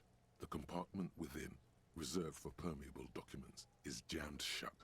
You stop your assault on the now unconscious Burke to open it, but are unable to do so. The officer began to cry, reports Leslie, who, at this point, is tending to Burke. He came at us, and at us. I think he was trying to kill Burko. While trying to kill Burko, you slowly come around. The permeables compartment is open. You've smashed it open on poor Burko's kneecaps. The good news is, Burke can't walk anymore. Can't get out of his apartment, an invalid. With Burke to tend to, Leslie cuts back on the indecent exposure. Maybe he flashes his genitals to Burke. Who knows? But both drunks are off the street. The complaints stop. The unsolvable case is solved. Which is also why the officer responsible narrowly escapes a disciplinary hearing. The end. Do you want to read another one? It would be very interesting to read about these, wouldn't it? I mean, there seems to be a square-shaped entry wound in the victim's forehead. She's been sitting there for weeks, on her rocking chair, with a square hole in her skull, staring at the wall, her mouth agape. That's all you got. From the half hour you spent piecing it together, all you know is the entry wound was square-shaped. You never found the bullet. And then another body showed up, also with a square hole in his forehead. Who knows? Those pages are missing. What next? Don't worry. One day. Some assholes brought their couch outside and hung out on it. In the middle of the street, on the roof, on the hillside by the motorway. You know, at an unexpected location. They were young, and they thought they looked cool on it. Insufferable dicks. Young people are the worst. So anyway, you got a complaint about the damn sofa, or couch, or whatever it is. They were leaving it out in all these unexpected and whimsical locations.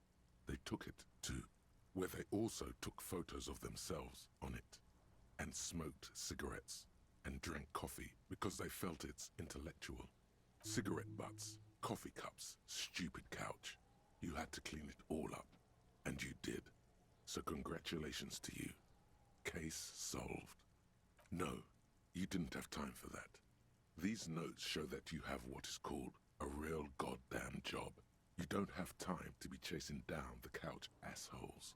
You have a real job to do. What next? Murder. Tum Tum Tum at the hookah parlor was a case originally assigned to an officer called Joseph Mills, who is now dead, of circumstances completely unconnected to murder at the hookah parlor. Beaten to death by a throng of Villalobos gang members when him and his partner J.M., only initials mentioned, answered a call one night. It's a sad story, and it isn't really represented in your case files. Stop stalling. Joseph Mills was on this case that he just couldn't solve, was doing it solo, said it was a real nutcracker, a real brain twister, was on it for, like, a month. The captain got impatient. Shit or get off the pot, Mills. Mills didn't get off the pot. Not yet. He kept at it for a couple of weeks more, racking his brains, running with every theory, as outlandish as they seemed. Still couldn't solve the murder at the hookah parlor. Tough case, he said. Toughest he's ever had. Okay, so the case is handed to you because Mills isn't getting anywhere, and you look into it. Here's the setup. A young man is found dead in a hookah parlor. You know, those places where you go and smoke bubblegum-flavored vapor all day. Yeah, so anyway, young man in his 20s found with his skull busted open, right on the floor of the hookah parlor, in the middle of the day. No one else is in there, only client that day. In perfect health, too. Some kind of movie producer. No one enters, no one exits. He's just sucking on his watermelon hookah all morning, all noon, like he usually does. He's a regular. No calls, nothing, just sucking on the hookah until 15:45. Then bam, he's dead on the floor with his skull busted open, blood everywhere. What happened? How can it be? Mills has no idea.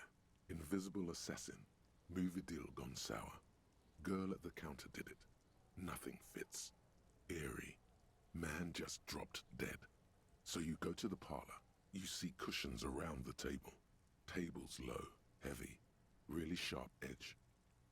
See? You can't even read the thing without solving it. Yeah, it was that. Turns out hookah does do something. It turns off your brain's oxygen supply, and you don't notice it until you get up to go to the bathroom. Smoking hookah. Didn't you hear? I don't know. Trying to come up with a movie script, maybe. Anyway, that was murder at the hookah parlor. Joseph Mills wasn't a good detective, and about 30 minutes has passed, piecing it together. Next. Not much has changed in the meanwhile. A bunch of sodden papers still sags from the clipboard. The two sides of the board appear slightly misaligned, like a drawer that's come off its slides. If you bend the plastic on your knee slowly, the slides snap back into place. It should be possible to just, you know.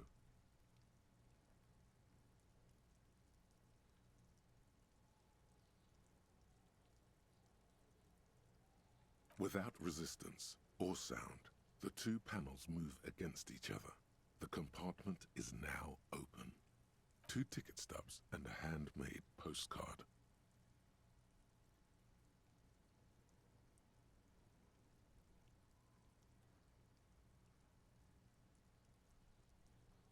Two octopuses are smiling, reaching their tentacles toward each other in the colored pencil drawings. The tickets permit access to the zoo in Revachol East. The aquarium costs extra. These let you go there, too. 2 octopuses are smiling. Thin wax paper has been glued to a piece of cardboard. Sounds like leaves rustling when you pick it up. You see violet flowers, floral patterns, patches of glue. Familiar handwriting lines the inside of the card. Looped, round letters in a woman's hand. A young woman in her 20s. There is care, effort, and a smile, you think.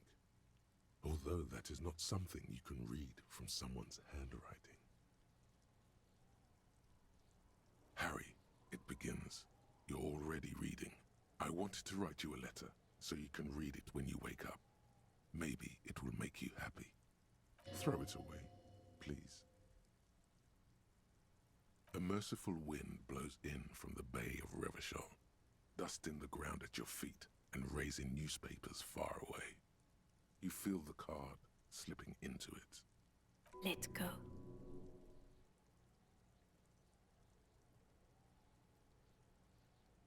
Your hands shake, holding onto it. Every morning when I step out and you're asleep behind me, it says, I find a little piece of sadness in me. I carry it in my chest down Voyager Road. Every step I take, it grows. By the time I reach the fuel station, it has filled me entirely. I step onto the light rail and look back. Sparks fall from the bow collector. I know it will be like this until late afternoon, when I get off the 42 and walk back to you. You. Every step I take will get lighter. It almost makes me run. Sometimes I do. I can't believe I met you. I can't believe the happiness I feel with you. You have a vast, vast soul, and I will always, always, always come back to it. Kisses, kisses, kisses. You feel the air sucked out of your lungs and the blood sucked out of your head.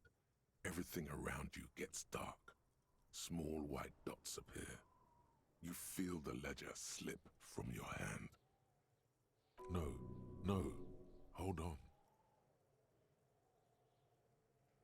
To what? There's nothing.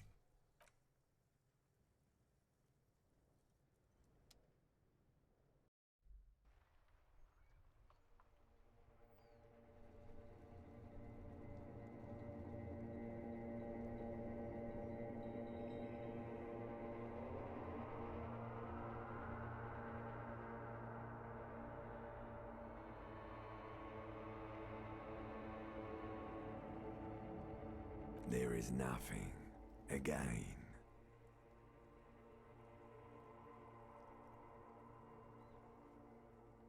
Nothing sad, brother. No treachery, just blackout. Well, almost nothing. There is the ground below you, that's still there. And the small light that's on, fluttering, somewhere in the basal ganglia. That's me. Blue eyes, that's me.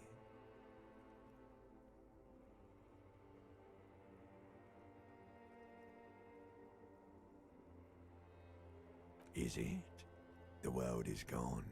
You are no longer reacting to outward stimuli, yet still. A bitter caustic sense of loss remains. Even in the darkness, great sorrows slip in the water. Slimy.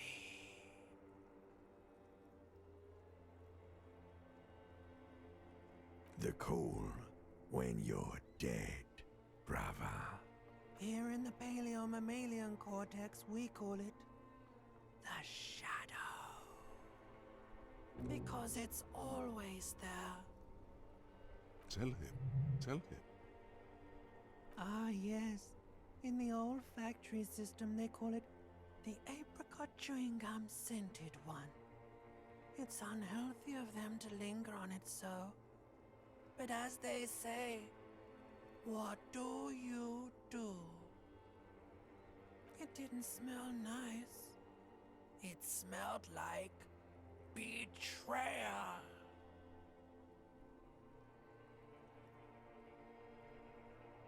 Bloated corpse of the past resurfacing.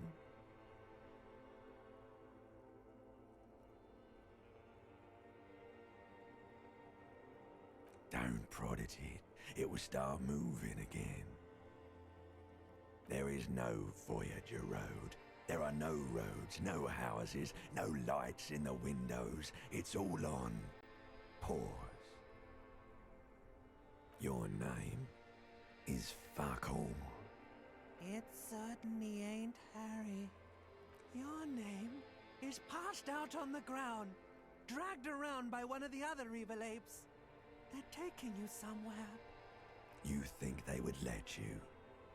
Until you disintegrate into biomolecules. No, Someone is breathing on your face now, inspecting your pupils, stupid idiot. Yes, they're pouring something on you. It's in you. And It's delicious. Glowing lights on a dashboard emerge out of nothingness. In the upholstered cabin of Lieutenant Kitsuragi's motor carriage, seated in the driver's basket, the air is thick with leatherworks and heavy fuel oil. Cold water runs down your chin. Drink. Water. The water is cold, silvery, the stuff of life itself as it pours down your parched throat. The pounding in your head recedes. The darkness parts. Drink. You haven't drunk water in 2 days. Did you know the human body is not made to survive on alcohol alone? You need a secondary form of hydration. With greedy gulps, you down half a liter of cold water. Some of it spills on the driver's seat. The lieutenant pays no heed to it. What happened?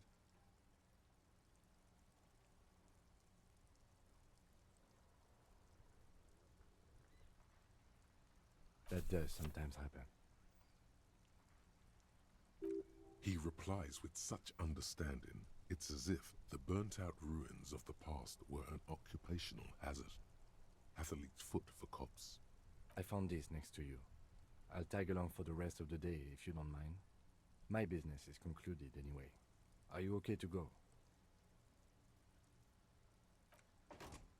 Good. The Ledger of Failure and Hatred is a special item that can be used both as an interactable and a tool equipped in your held slot for skill bonuses. Find it under the Tools tab in